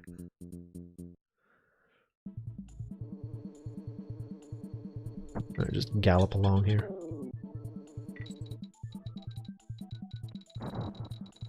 Whoa! Whoa! Gotta dodge all the lightning! Sucker. Whoa!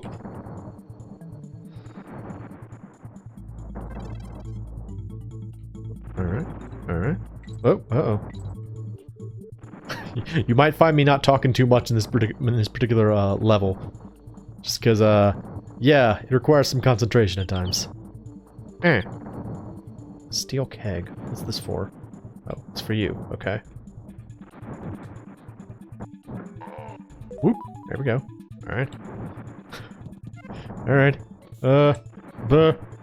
I'm pretty sure that a barrel over your head does not actually count as a proper defense against lightning, so gotta be careful. Gotta be cautious. Gotta be cautious. Oh no. Oh no. Oh no. Okay, we'll jump in the water. Oh no. Oh no. Oh no. Oh no.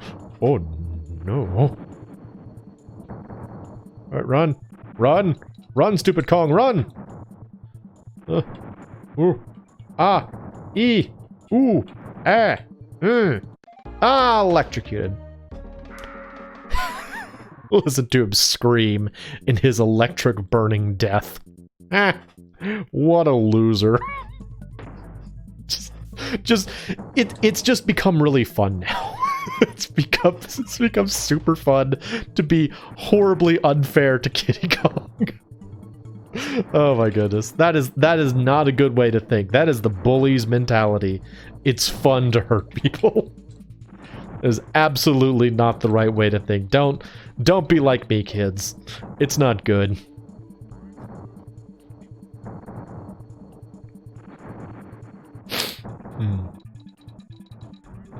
What do I have this barrel for, though? I don't really know. The slowdown! Ha! Okay. There we go. What was the barrel for? Like, whenever I get a barrel in a Donkey Kong Country game, I just assume it's being provided for me for some reason. Either opening up a secret area, or defeating a particular enemy, or something like that. But sometimes they just give you barrels because, you know? You know, a funny thing about this game, I'm not actually sure if there are any, well, I'm not sure if there are any bonus levels that involve you breaking open a wall, now that I think about it. I feel like they kind of did away with those kinds of bonus levels for this game. I'm not sure if I like that or not, honestly. Yep, see there. Got electrocuted. Got electrocuted. Ah! Loser.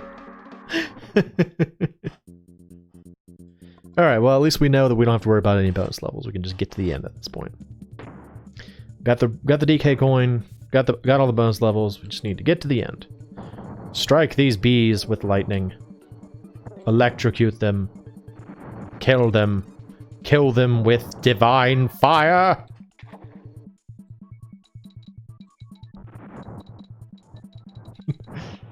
Oh, great lightning, smite my insect enemies! Yes! Oh gosh! Ha! He was struck down in the prime of his buggy oh no! I wish Kitty had popped out of that and just like glitched out or something. That would have been funny to me. But such was not the case.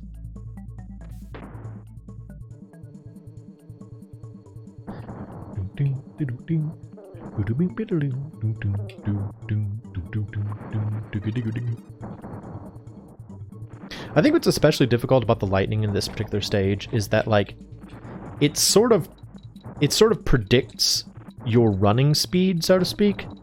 And so like it will strike ahead of you if it recognizes that you're just kind of like running. And so you do really have to look out for where it is, because like you might think, oh, I'm past it, or like the next strike will be here, so I don't have to worry about it. Nope, might be in front of you.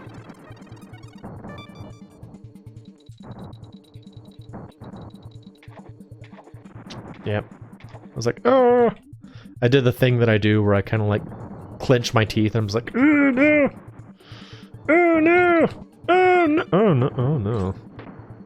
This is not ideal. Run! Run! Run! Run, or you'll be well done! Said Kefka.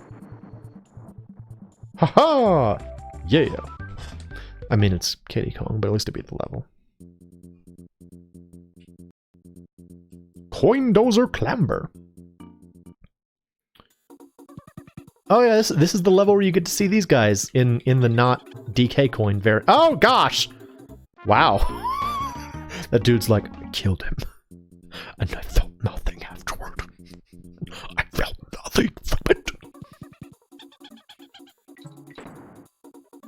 This is also a level you should probably always play as Dixie. These guys are trouble. As you saw, once they get you on the run, it's hard to keep them off of you. Did that again.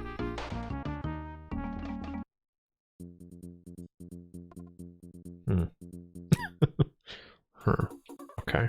Well, Dixie it is. Time to be Dixie. At least we get to hear the cool jungle song.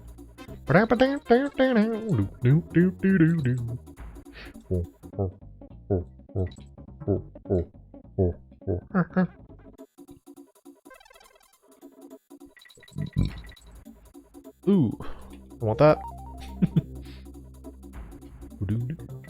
I do love how they like cringe as you get closer to them. They're like, no,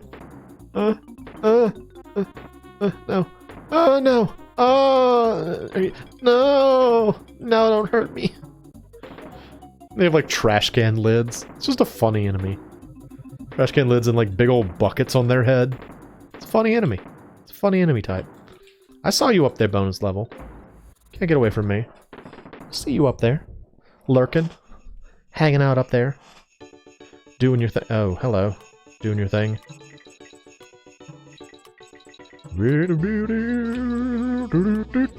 Christmas feeling. Do you have a favorite Christmas ornament? I feel like, for people out there, you know, who do Christmas, and they have like a strong family Christmas tradition, people often wind up with like favorite ornaments and stuff. Like when I was a kid, my favorite ornaments were the icicle ornaments that were like either glass or plastic icicles, and you would hang them from the tree. And I would always try and find like places where find places where there was like a light or something, and I would like tuck the thing away so it would like catch the light, and it always felt really cool to me. My dad always really liked the balls, like the things that I've been collecting in these bonus levels. Those were his favorite. And so whenever we would hang out the Christmas tree, we'd all of us would defer to him, and we were like, okay, well here's the package of the ornament ball of the ball ornaments for Dad.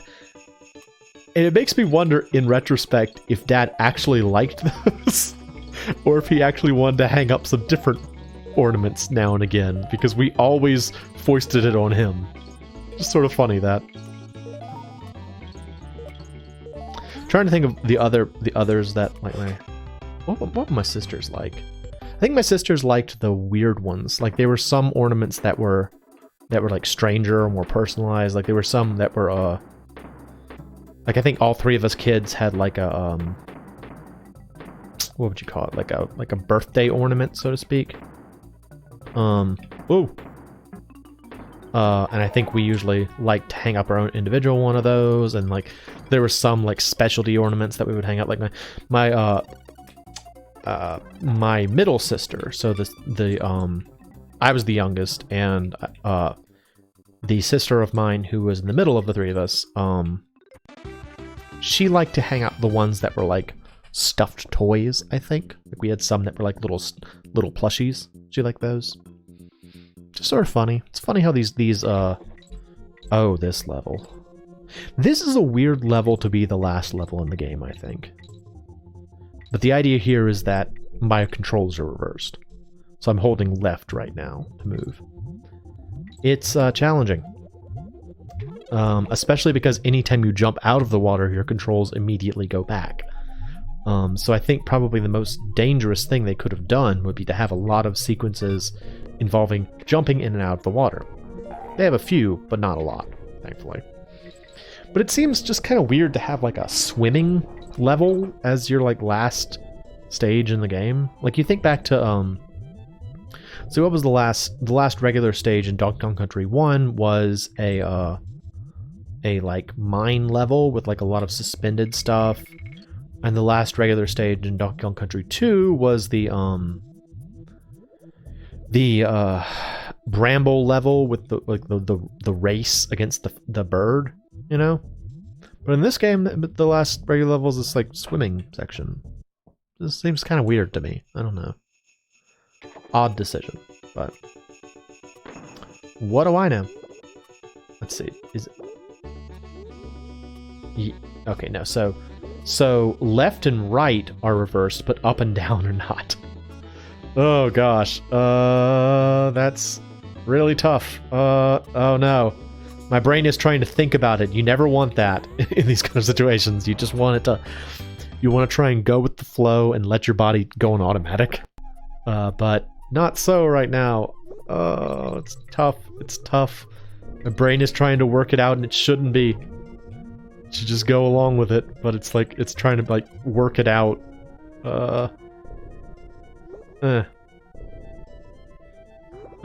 This was actually easier when I was just playing as Kitty and Dixie. Oh no. Okay. I think I need Unguard for something. Pretty sure I need him for something. I mean, he does make certain parts of this easier, so I can't complain too much, but it's tricky to think about it. It's tricky to think about it. Just go. Oh, why didn't they make all the controls reversed? Why did they only make the controls partially reversed? Okay, back to normal. Back to normal. We're good. We're good. Not stupid Kong. There we go. Dixie Kong with her super cool purple beret.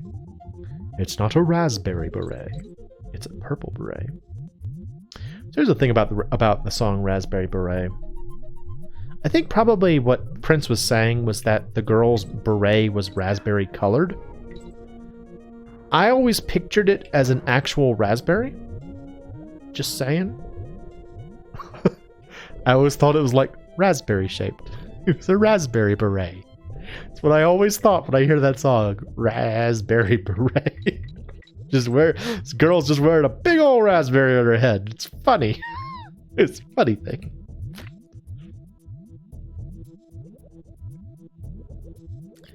Prince was a very unusual singer. From what I understand, he was a very talented guitarist. That was not what I associated with him, though. I always, like, I feel like the thing that I was more familiar with Prince was his unusual singing style, where he, like, made extensive use of falsetto. Because, like, when you hear him sing in what is his non-falsetto voice, he actually had a pretty deep voice. But then, you know, he sang so often in falsetto that it just kind of, like, whenever you'd hear his regular voice, it was like, oh gosh, who's that? Did someone else start singing? Nope, it's still him. That's just his regular voice. It's very different. I feel like falsettos are one of those things that, like, I have trouble accessing my own falsetto, I think. It's part of the reason why I'm not super good at, like, high-pitched voices. Oh, man. Fine. Stupid Kong. Is because I have trouble doing a falsetto. Alright, let's save. Go fight the boss. Go fight Chaos. Wrinkly fell asleep. She was playing Mario 64 up late, and she fell asleep. She's tired. She was sleepy. It's fine. It's fine. She got a lot of birds, though. I have foisted a lot of birds on her. Castle Chaos. Ooh. Ooh. Here's this thing again. Kong's back. Bzz. This time, Chaos will be victorious. Sure you will, buddy. Heh, sucker. This guy reminds me so much of Dan Danger for some reason. Alright, yeah, cool. You do your thing. Just gonna ignore you. Oh, that's right. Okay, I gotta get over there. Gotta get this barrel. See that foot behind the curtain back there? It's a familiar looking green foot. We will encounter him shortly. The head flies away. There it goes. And then this thing appears. Like, I never figured out if that was supposed to be like an eyeball or what is supposed to be happening there. A little strange to me. Not really sure where we're going with that. That's right. Okay, so I got to go under it while it's shooting multiple missiles. Yeah, here we go. There we go. There we go. It falls down, and a crane descends from the sky, and pulls it away. There it goes. I stick my butt up in the air for it. And then suddenly, it's King K. Rool. Oh no! What have you done? My wife's going to kill me. I used all her best pots and pans to make him. And then you just cast him aside. As if he were a stack of empty tins. Oh, that's what he was. Oh, you cheeky monkey. What? How dare you? Chaos was my ticket to world domination. And I would have gotten away with it. If it wasn't for you meddling kids. Your puppy. Scooby-Doo. Guess it just isn't your day, is it? Well, you may have roasted my robot. But I'm the master chef around here. And I reckon it's about time your goose was cooked. Oh, sick burn, bro. Nice helicopter. Alright, so this is Baron K. Rulenstein. It's another iteration of King K. Rool. This time involving science. We gotta do this. And, crap. I messed it up. Alright, well, that's unfortunate. I think I can duck under you, right? Yeah, okay. So I'm just gonna wait for him. Yeah. Just, wait for him.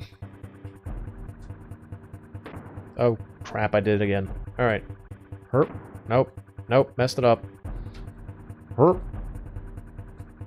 Nope, messed it up again. Oh, fudge. Ah, I got hurt. Okay. Well, the good news is I don't think I have to fight Chaos again, so that's nice.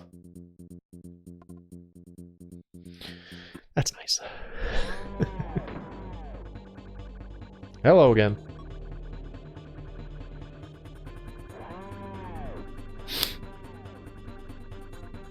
I really like King K. Rool. I think he's a fun character. You know? Herp.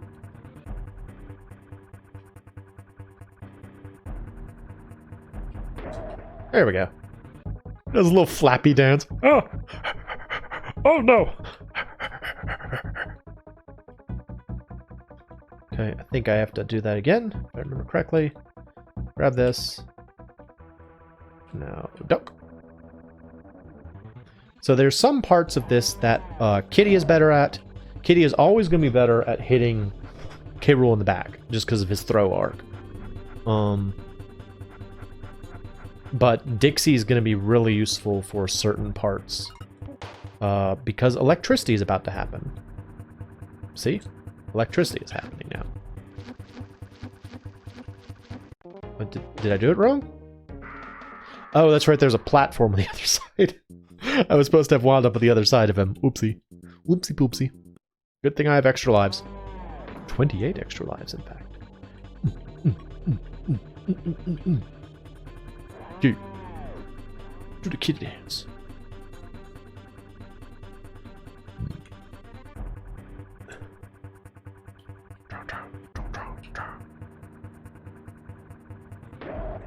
There we go. See, it's much easier with Kitty because he holds the barrel in front of him. Like Diddy. Kitty and Diddy hold the barrel in front. Whoa.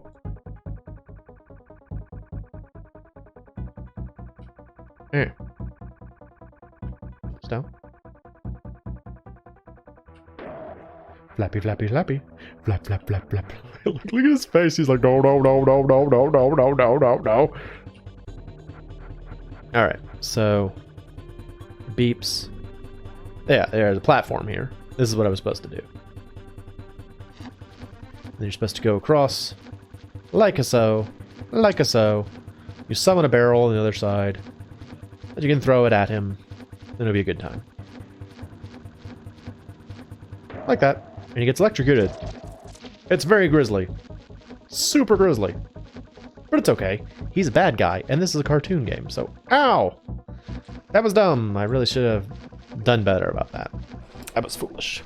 Foolhardy! Nope. I did bad. Yeah, Kitty just has a better throw arc. Really? Makes it a lot easier. There's also quite a bit more of a wind-up with Dixie. Just takes longer. Oh, what now? What do we do now? What's the thing now? Oh yeah, that's right. Okay. So now this platform... Now a platform will continue to go back and forth. I have to get to the other side. Summon a barrel. Why are there so many barrels in the roof? I don't know. That's where he keeps them. He just stores lots of barrels in the roof. He has his reasons. How did that fail? Feels sort of like I was robbed there, but that's okay, I guess. Back. There we go. There we go. Get electrocuted, dude. It's a good time. For me and not you. I'm glad they only make you do this 2 times per phase, you know? Instead of the standard Nintendo 3.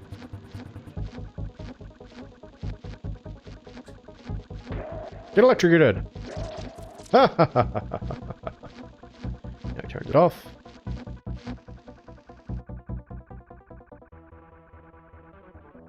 Dang it. So now you have to go from one side to the other back and forth to do it. And it's a bit of a pain. But it can be done. Hello again. Kitty's just kind of frozen in space right there. Ooh. Roll.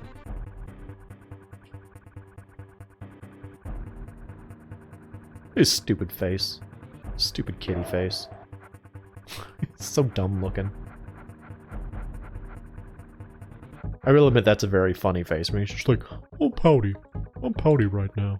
I'm just gonna look around. Dixie's just rolling in the background for some reason. I don't know what that was about. So here's a funny thing. You can see this like V-shaped antenna back there. You may have noticed when King K. Rool turned on the lightning effect that there was kind of like lightning warping between the two, what would you call that? Tines, I guess. It's actually already there. It's just black. The palette's not loaded for it, so you can actually kind of see it on the chain that it's going back and forth there. But yeah, the palette's not loaded. I remember thinking that was kind of funny. See, now it's there. Now it's now it's obviously there, but it's less obvious when it was still black. Throw.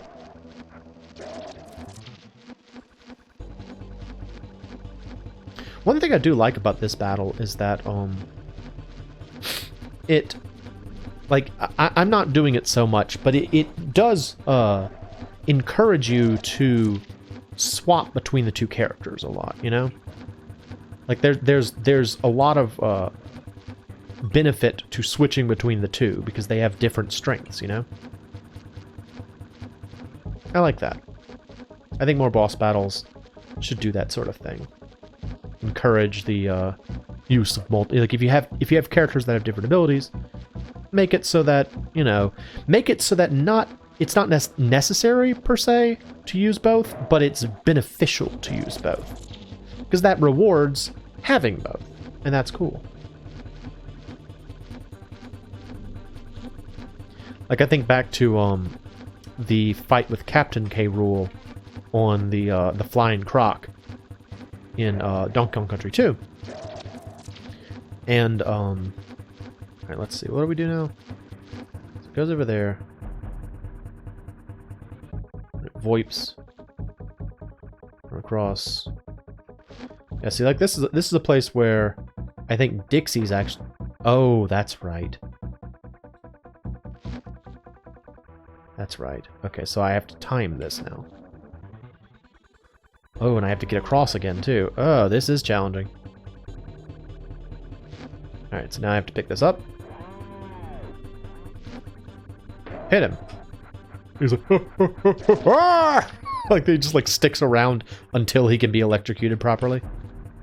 It's very important to be properly electrocuted for Baron K. Roolenstein.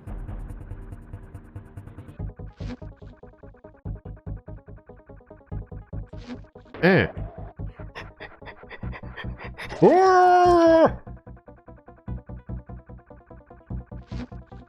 Yeah, Kitty's kind of proven very useful in this. Way to go, stupid Kong. Switch back though. Switch. Can I switch? I want to switch. There we go. As it should be. Taking credit. Meanwhile, look, it's Donkey and Diddy. Whoa. Oh, my head. What happened? 1 minute I was dreaming about the world's biggest pile of bananas. Next I was a power-crazed madman. Huh. Hey, don't worry, Donkey. Thanks to Dixie, it's over. I'm impressed. I bet even Cranky would be after that performance. Nope, not really. Right.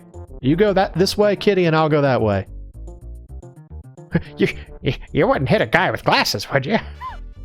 All right. So we beat the basic game. Yay! And now we get to look at Kremling creeps. Isn't that exciting?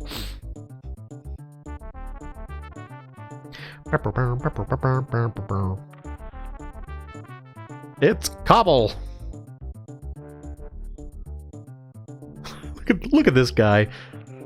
Just having a good time. Recoil. This is the ultimate having a good time dude, though.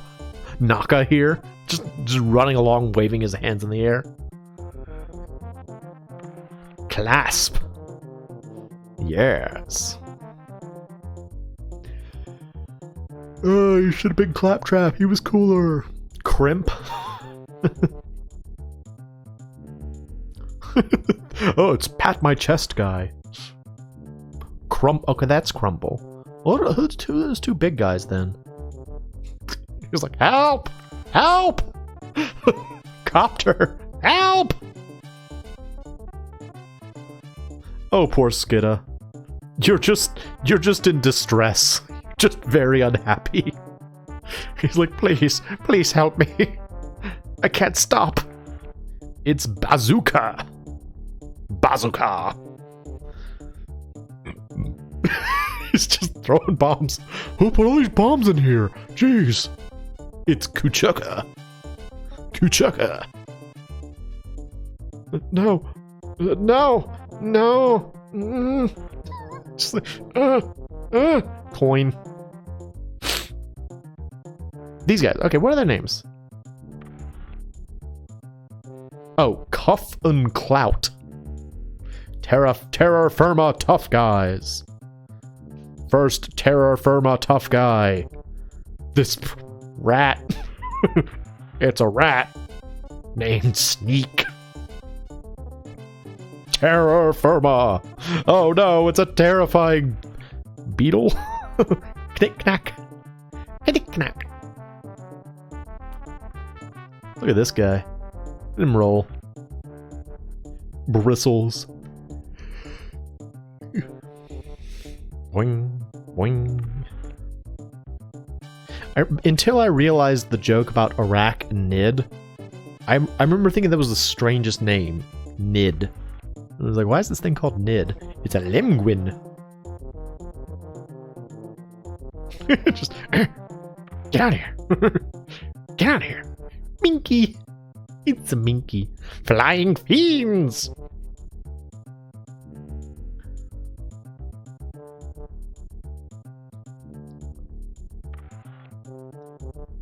Buzz.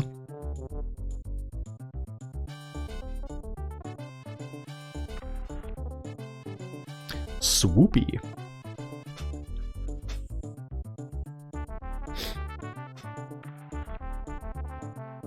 Booty bird. That bird's got some booty. Meanwhile, there's this thing. Carbine. It's really big eyes. Aquatic attackers. Doesn't feel like there's any, like, cleverness to that name. You know? Oh no! The dreaded aquatic attacker known as Coco! This guy. Could do without that guy. Lurching. Just lurching around. Oh, you too. Do without you as well, Nibbler. Freaking Nibbler.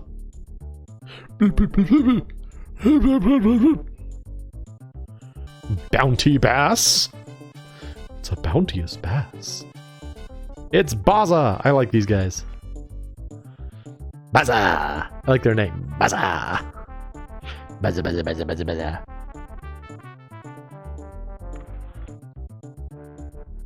Gleamin' Bream. It's a strange name. Big time bad guys. We get some glamour shots now. Ah! I have stomach issues that make me burp all the time. It's a disease. Eric's like, I don't care to hear about your disease, thanks. I have big teeth though. Squirt's like, we all have deformities. There are problems with all of us. That's how we became bosses. Cass is like, why does everyone make fun of my bent antenna? So mean. He's like, about as many people make fun of my horrible bloodshot eyes. Barbos is like, I don't know what y'all are talking about. I'm perfect. I ain't got nothing wrong with me. And here's Baron K. Rollenstein. Turn on.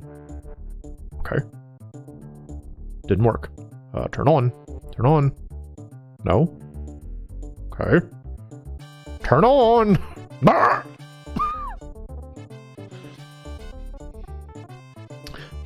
read that as first-class fiends.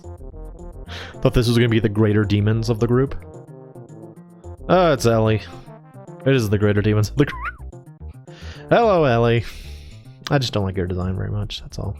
Hey, it's Squitter! He's cool. Squitter's cool. He's got tennis shoes. He's ready to play basketball. Spider basketball. Or tennis, I guess, considering their tennis shoes. Parry. It's a lot of trouble in general. Good ol' On Guard. Been around for ages.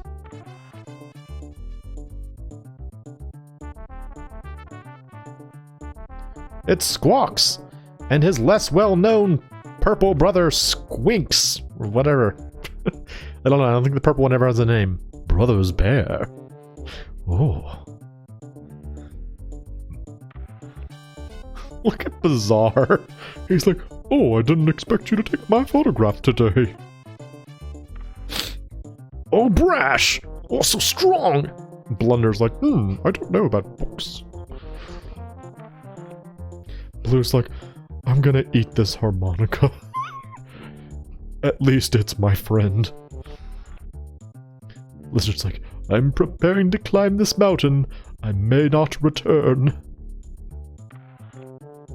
Benny und Bjorn and Barter, who shysted us out of some money, his sick top hat, Baffle and Boomer. So if you hadn't found the Crematoa yet, you wouldn't know who Boomer is. So that's kind of cool. Oh, crucial Kongs, so crucial.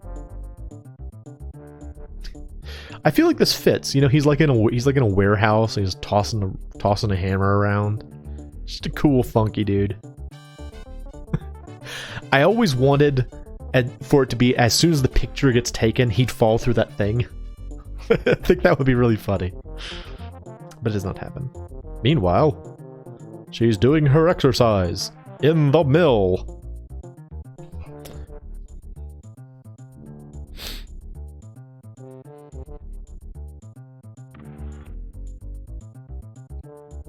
Surprised you didn't say anything, actually.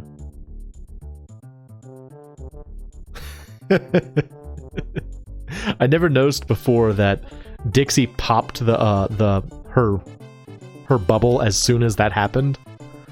So yeah, I like that. Dixie's gonna be cool. Look at her go! Yeah, so cool. Dodging all the stuff. Yeah, she falls and she lands safely. Yeah, she's cool. She's cool. Oh no! Stupid Kitty Kong ruining everything. What about Donkey and Diddy? Why didn't they show up? And now we get the actual credits. Oh. Yeah, so that was most of Donkey Kong Country 3. Hope y'all enjoyed it. I don't know. I'm curious if people out there have seen all this game before, or if this is actually new to them. I feel like this is the least well-known of the three. Because like I feel like the first one's pretty well-known just because it was the first one. The second one's well-known because it's generally thought of, I think, most positively. I think a lot of people really like the second one a lot. And then the third one, I feel like just didn't get as much press for whatever reason. It's got a lot of good things in it, though. I mean, it's worth playing. You know, if this looked fun and it looked interesting, go play it. It's worth it. I got no complaints about it except for Kitty Kong and some of the enemies and so forth. But you know, I complain about these things all the time, so it's my job. The Bug House 9. Oh, so yeah, we still have to go down to Crematoa, and I think there are 2 more stages down there that we have to finish, and then there is one other thing after that we have to finish, and then we will be able to say the game is done. So, not quite finished yet. Actually, come to think of it, while this is going, I'm going to grab myself some water, so I will be right back.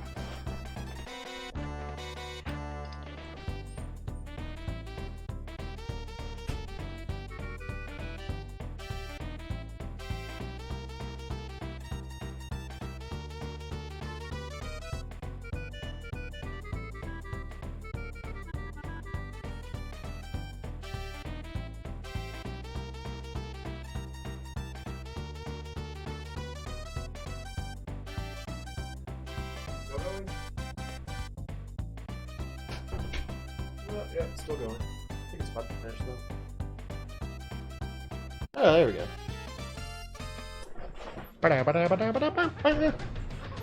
Oh, I did not make the all-time greats. Looks like the best one was Gouda, the cheese. The cheese is the best monkey. Why is there a save file called Gouda on my cartridge, I wonder? Alright, so now we go back. Get back into it. So now we gotta go back to... Can I just go down this? Yeah. Back to Krematoa. Whee! Alright, in here. Because the next thing we have to do, we have to get all the DK coins. Go to Boomer's Bomb Shelter, and I think we should be able to get... 2 more? More cogs. Yep. Put them in there. Let's do it, Boomer. I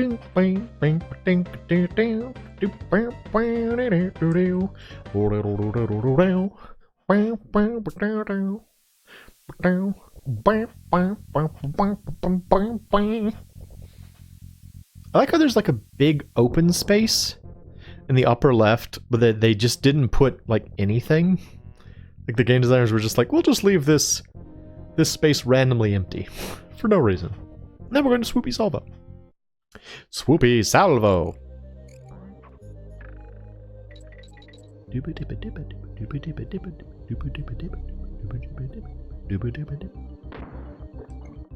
I feel like the swoopy enemies are kind of like Torpedo Ted from Super Mario World, where it's an enemy that like you see in the ending credits and you're like, did I ever fight that thing? Like, did I ever actually encounter that enemy? You know, I feel like the swoopies really aren't used extensively in the game. I think at this point in the game we've seen one of them before, I believe. I don't think we've seen very many. Okay. Hey.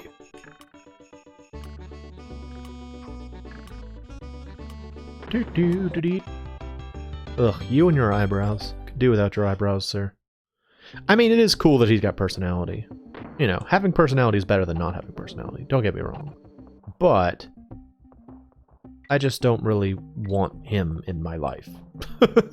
I just don't really want, you know, Kiddy Kong in my life. Why is there a hole in the other side over there? That was strange. Normally they only have... Oh! Normally they only have those holes if there's a series of swoopies going through, so it's odd that there is just a random hole in the tree. Very odd. Kind of want that. I bet you there's something there. Ah! There was something there. And I got it. At great personal risk. Whoa! Whoop! Whoop! Whoop! Awesome. I can't remember what... Oh, No, I do remember what the last stage in the game is. So the very... Oh, this is tough. I have to actually go through here. I messed it up. You have to, like, hit the swoopy as you're going through to get through. Yeah, the last stage is actually really interesting. So I'm looking forward to getting to that one. Bonk. Bonk on the head. But first we have to get to it. So, there is that. Typically you have to get to stages before you can play them. That's usually how it works. Usually. Every once in a while you play a level without actually getting to it, but it doesn't happen too often. Oh, weird. For whatever reason, when I thought of that, that terrible joke just now, Oh no! I thought of the scout system from Hyperdimension Neptunia Victory. I hate the scout system. It was not clear to me, is really what it comes down to. I did not know how to use it. A friend of mine played the game after I did, and he had no problems with the scout system. I, however, did not understand the scout system at all. Allow me to explain. In Hyperdimension Neptunia Victory, it is one of those mini games from that time period that was sort of like wow, first enemy.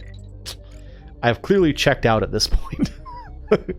Clearly not paying enough attention at this point. It was one of those mini games during that time period where there was like, it was like a hub-based game where you had like a central quest guild or whatever, and you just kind of like, there were various levels that would open up and you were supposed to go there and like, you know, kill X number of enemies or defeat a boss or something like that. You know, like standard MMORPG style stuff, but it wasn't an MMORPG, it was just like a regular RPG, so kind of would have liked for there to be something more interesting to it, but that's not the point here. And in that game, you could have little ally scouts, and you could send them out to do various things. Like, for example, you could send out a scout with the intent of finding new areas, and that scout would, like, try to find their way to, oh goodness, that's the bonus level, I think. They, like, if they found something, they would come back and say, like, I found a new area, and you'd be able to go to that new area, and it would be exciting. Well, what I didn't understand about system was that it was, what was it? It was, like, set up such that you were supposed to, it was either that you're supposed to send all of your scouts to the same place, and then upon return, you would have like a collection of different options. So for example, like you could send out a scout to look for things, you could send out a scout to change the enemies in the locale, you could send out a scout to change the rewards and stuff like that. There were a variety of things you could do, and the way you managed which of them you, I guess, accepted, so to speak, was by saying, you know, do you believe the scout's report or not? If you did not believe it, then it didn't happen. So if you didn't believe what your scout told you, then their evaluation didn't happen and the effect did not happen. I believe that was the way it worked. It's been like years since I played this game, so I can only kind of remember it. But so what I thought that the optimal way to use scouts would be to I feel like I'm supposed to go up here. Yep, there's a bonus level up there. Thought there was. I thought the optimal way would be to send them out everywhere so that we could, you know, have and set them all to like you know, try to find new areas so that I had the highest likelihood of finding stuff. Well, truth be told, the opposite was true. You needed to send everyone to one place, and systematically that would increase the likelihood that you would find the secret area connected with that particular zone, and then you could systematically move from one to the other, one to the next, finding all the bonus levels. That was apparently the correct way to do it. I didn't know that, and so I just had to be disappointed over and over again when my scouts came back and said, I didn't find anything. I didn't find anything. I hated the scout system. I just didn't like Hyperdimension Neptunia Victory for a very petty reason. I will freely admit that. It is because the game gives you an evaluation based on its own criteria at the end of every chapter, and I routinely got a bad evaluation, and I did not agree with that, and it made me angry. It is a very petty reason. I understand that. I still do not like it. I will always hold a grudge against whoever the president of Idea Factory was, because the people that evaluated it at the end were all like the designers of the game, and one of them was the president of Idea Factory, and he always gave me a bad grade, and I would always get mad at him. So, whoever you are, president of Idea Factory, I don't like you. I like your games. I don't like you. I don't know. Yep. Do I have 25? I think I have 25. Let's do it. Yay. Boomer. Why'd you charge me more for this last one? Did it cost more dynamite or something? What's the point? Like, it's a long distance. It's a very long fuse. I had to pay more for the gunpowder and such. Couldn't you just walk over there? No, not really. Alright, so this last level is really very singular. Rocket Rush. So as you can see, I've already got the exclamation point. There are no bonuses in this. It's a level where you get in this rocket, and you see I've got a fuel gauge on the left. And you control, like by pushing left or right, you control your rockets. And the idea is that you have to just use this rocket and like manage your way down. It's very tricky to do. It's very tricky, and I am dismayed to notice that I do not have many extra lives. I guess, you know, the game reset my lives when we beat the game, meaning that I don't have many. That's unfortunate. Hopefully I will survive. We'll see.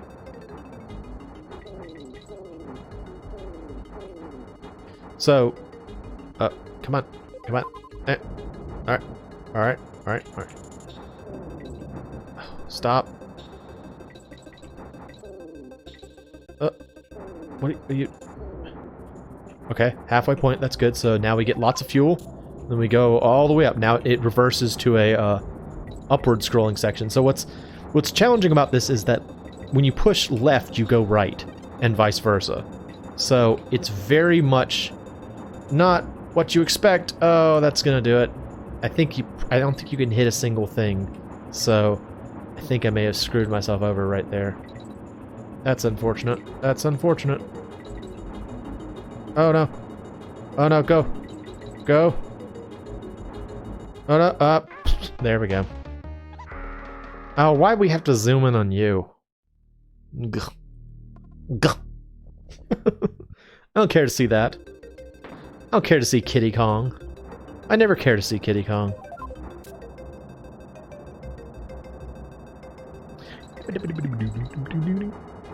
Whoa, whoa, whoa. Thought the end was there.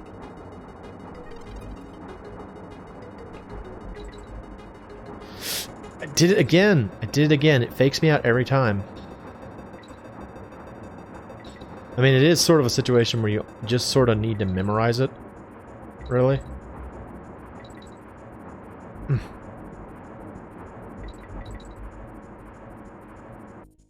Dead. Oh, he still has to be on the screen. Stupid, hateful creature. Might have to go get extra lives, actually. I don't want a game over. Game over screen in this game is one of those ones, like... Something about the Donkey Kong Country game over screens are, like, really depressing. Like, they've all been very sad. You know? Like, in Donkey Kong Country 2... I did it again! Again, I did it. Donkey Kong Country 2, you know, you, like... Diddy and Dixie are, like, in prison. And probably going to be executed. And then in, you know, Donkey Kong Country 1... DK and Diddy are like all beat up and stuff, and it's like sad, and the music is sad, and then in this one it's like Kitty and Dixie in like a baby crib, and like Dixie's all pissed, and Kitty's stupid face is in the middle of the screen, and you're just like, I don't want to see this. The worst part of this is seeing Kitty's stupid face. That is clearly the worst part. Ha! I remembered this time. Kind of. I sort of remembered this time. I still almost screwed it up, but I sort of remembered. Okay. Oh, I bounced. Go up, go up, go up, go up. Yeah, I made it. Awesome. Yay, I did it. I did it. I did it. Now I gotta throw this over him. Yeah, there we go. Awesome. And now we get rid of Kitty Kong. Ha ha ha ha ha. As well it should be. Yes. Isn't that a neat level? I think that's a cool level. Alright, so now we have all the gears, which means we can save. No, which means we can go back to Boomer's hut and put in the remainder of the gears. We have to wipe our hands and feet before saving the game. It's very important. Just try not to bother her when she's exercising. It's a very healthy old woman, and then she dies shortly thereafter. Presumably a natural death. Excuse me. Goodness. Sorry about that. Alright, here's a cog. Okay. Oh no. Take a look outside, Kongs. You won't believe it. Okay, stop talking to us so we can go look. Shut up. Shut up. Shut up. Jeez. Oh. Things are turning red. Ooh. And then the Nautilus appears. The Nautilus with a K. The Nautilus. This is the bonus fight against King K. Rool. And it's, once again, very unusual. What the blazes? So you're the ones responsible for scuttling my super secret submarine. This will be the last time you spoil my plans. I'm going to bash you good. Whoa, big man. Right, look out, you cheeky monkeys. So, what's cool about this is that K. Rool is always in the background here. And so you have to figure out how to hit him. And the way you hit him is you throw these up here and bonks him on the head. Isn't that cool? And then he comes over here. And you can bonk him again.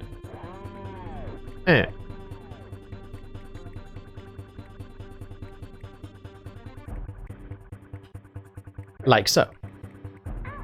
Oops. Well, that's unfortunate.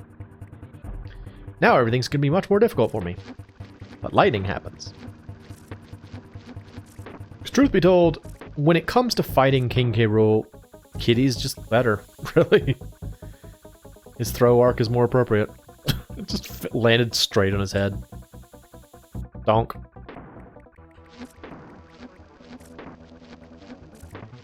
Whee! Alright. Bonk. Oh, so now things start going back and forth like this. Again, it's a cool fight. Like, I think probably the one in Donkey Kong Country 2 is more difficult, or more challenging in general. Even though in that game the final boss fight, or the bonus boss fight, was really just learning a pattern of shots. That's really all it came down to. But the environment was really cool, you know? Get to see it in that like ancient temple looking thing. That's pretty neat. Hello. Oh, that's right. I forgot about that. Okay. I forgot what happens.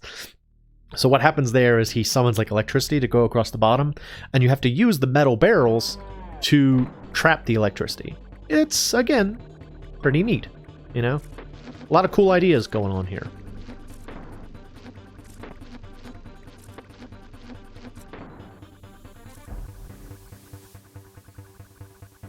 Heh. Stupid. Alright. We're gonna hang out up here. And I'm gonna throw this at you. There you go. Just like that. Just like that. Wait for you. There, I'll throw this at you. There we go. Good times. Good times. Good times. And my butt. Got that Dixie butt. Dixie butt. Dancing around. Dancing around. Dancing around. Feeling so good. And up it goes. And donk. Yeah, I remember the first time I played this, it took me a while to figure out how the electricity thing with the barrels worked. Because I feel like it's not immediately obvious what's going on with that. It's cool, you know? It's, oh, I don't want to be Kiddy Kong. I don't want to be Kiddy Kong. I never want to be Kiddy Kong.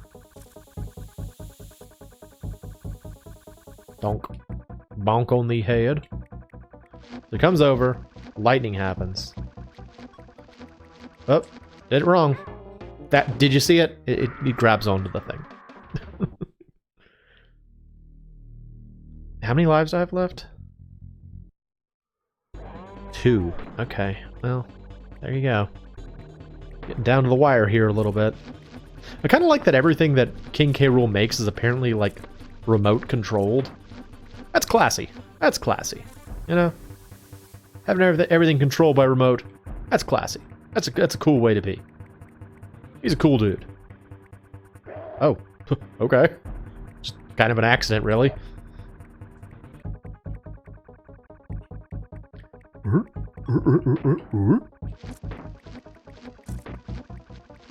I like that weird thing in the middle that has like the meter going back and forth constantly.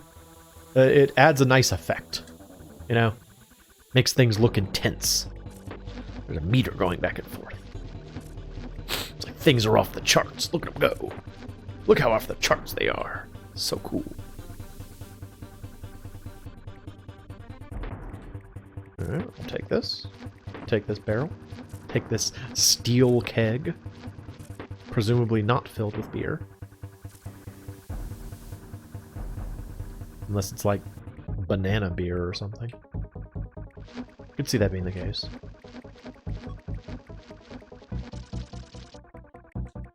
Oh, fudge. Alright, well. Electricity's gonna happen again. Go. There. Okay. Where's my barrel? Where's my barrel? Alright. Sucker. Alright, where's electricity? Come on. Okay. No. Dang it. But. So you have to kind of wait for that between throws to make sure that, you know, you don't get stuck with the bolt. Oh gosh, okay. Oh, man, come on. Because you want to make sure that there's always a barrel or you will be stuck. You will be electrocuted. Electric-uted. Alright, there we go. We'll reuse this barrel, I suppose. Unfortunate, but you will once again reuse this barrel. Alright. Right. No. If we had a third time, we will reuse this barrel. Or a fourth time. Oh my gosh, come on. I hate to say it, but I kind of wish I had Kiddy Kong right now. There we go. Yes. Alright. I think this is probably the last hit. So I just gotta do that. Yeah, there he goes. Look at him spin. Got the last DK coin. Alright, so now we have all the DK coins, which means we are very close to the end of the game now. So we take the DK coins and we go back to see Funky Kong.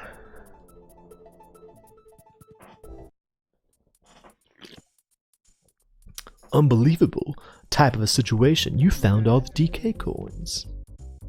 I'm sorry, Dixie. I didn't think you'd actually find them all, so I've got nothing new to show you. Hey, Dixie, just kidding. You know, may I introduce you to my finest and coolest creation yet? The Funky Copter, also known as the Gyrocopter. Bust a move, got a groove. So the Gyrocopter, aside from just being neat, is the way you find the last 3 bonuses. There's one here. Belcher's Burrow.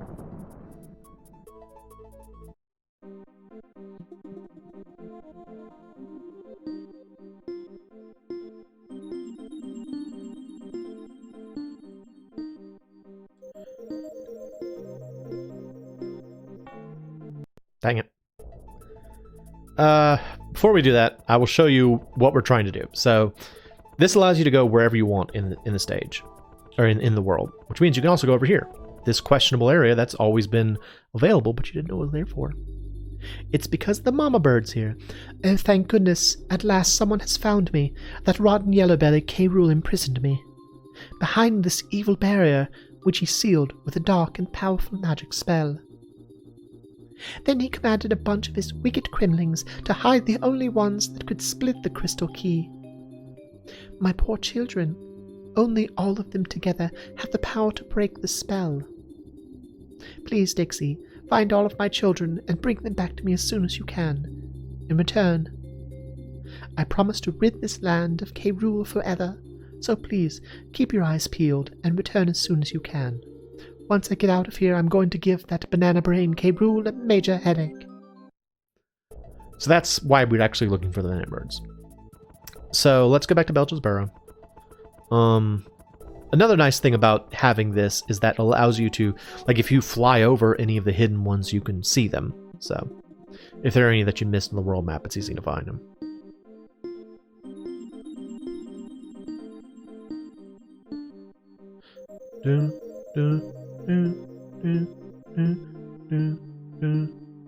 Yes! I like when they repeat things a lot, and it's just like, push this button multiple times. That's the easier part for me. Alright, so Belcher's Burrow is number 1. Next one is Kay's Cache. Go to Kay's Cache. I always thought this place looked cool. Little tiny island.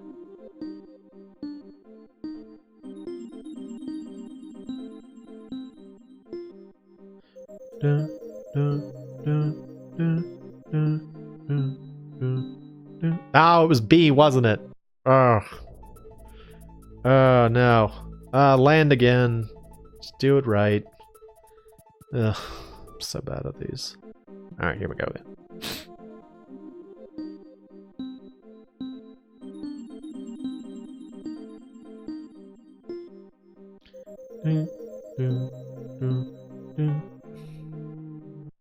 Really bad at these. I'm sorry. I'm sorry I'm so bad at these. Did y'all play Simon growing up?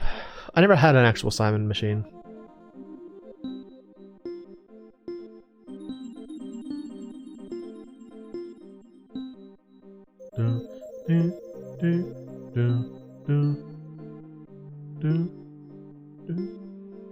Hey! I was just guessing there at the end. I was like, I think it was this.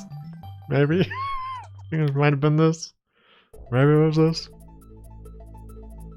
I feel like Simon and the pick the last one game are the ones I have a lot of trouble with. Like, you know, the one where it's like, there are 25 coins in this, and you can take either 1 coin or 2 coins and make it so that I get the last one, kind of thing. Oh, I was not paying attention. Nope. Nope. Alright, try again. Here we go again.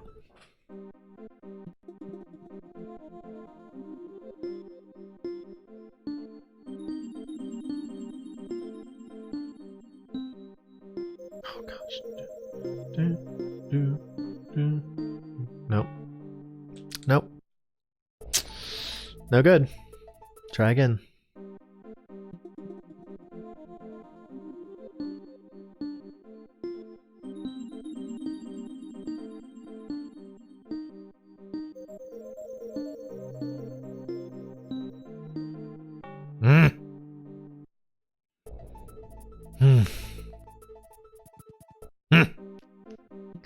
It's just frustrating to me.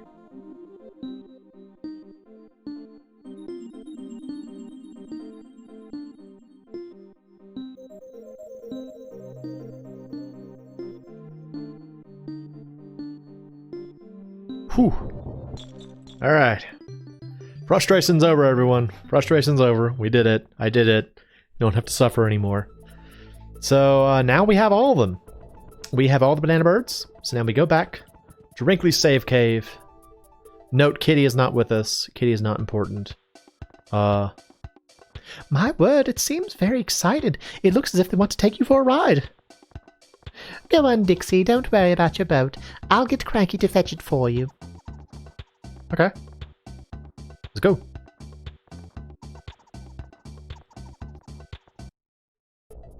Now all of the birds will carry me away. Carry me away. I think this is probably here just in case you didn't find the mother banana bird.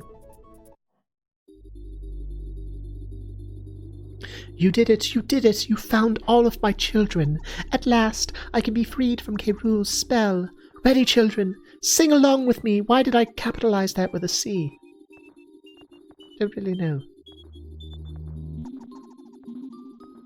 Ooh.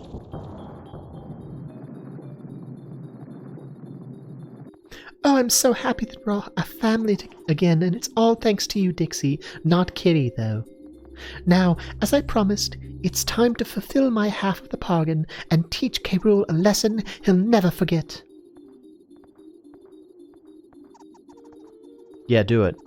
Poop on him. You know, Carol's like, I'm out of here. How does this thing work, though? Oh, it's so hard to control. Oh, where did Kitty come from? He doesn't have to be here. Carol's like, stop. The bird's gonna poop on me. Stay away. Stay away.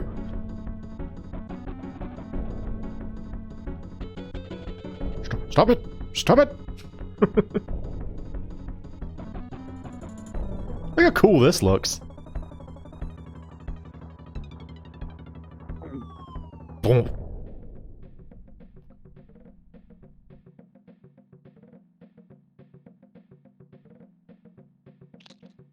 There you go. That's the super secret ending to Donkey Kong Country 3.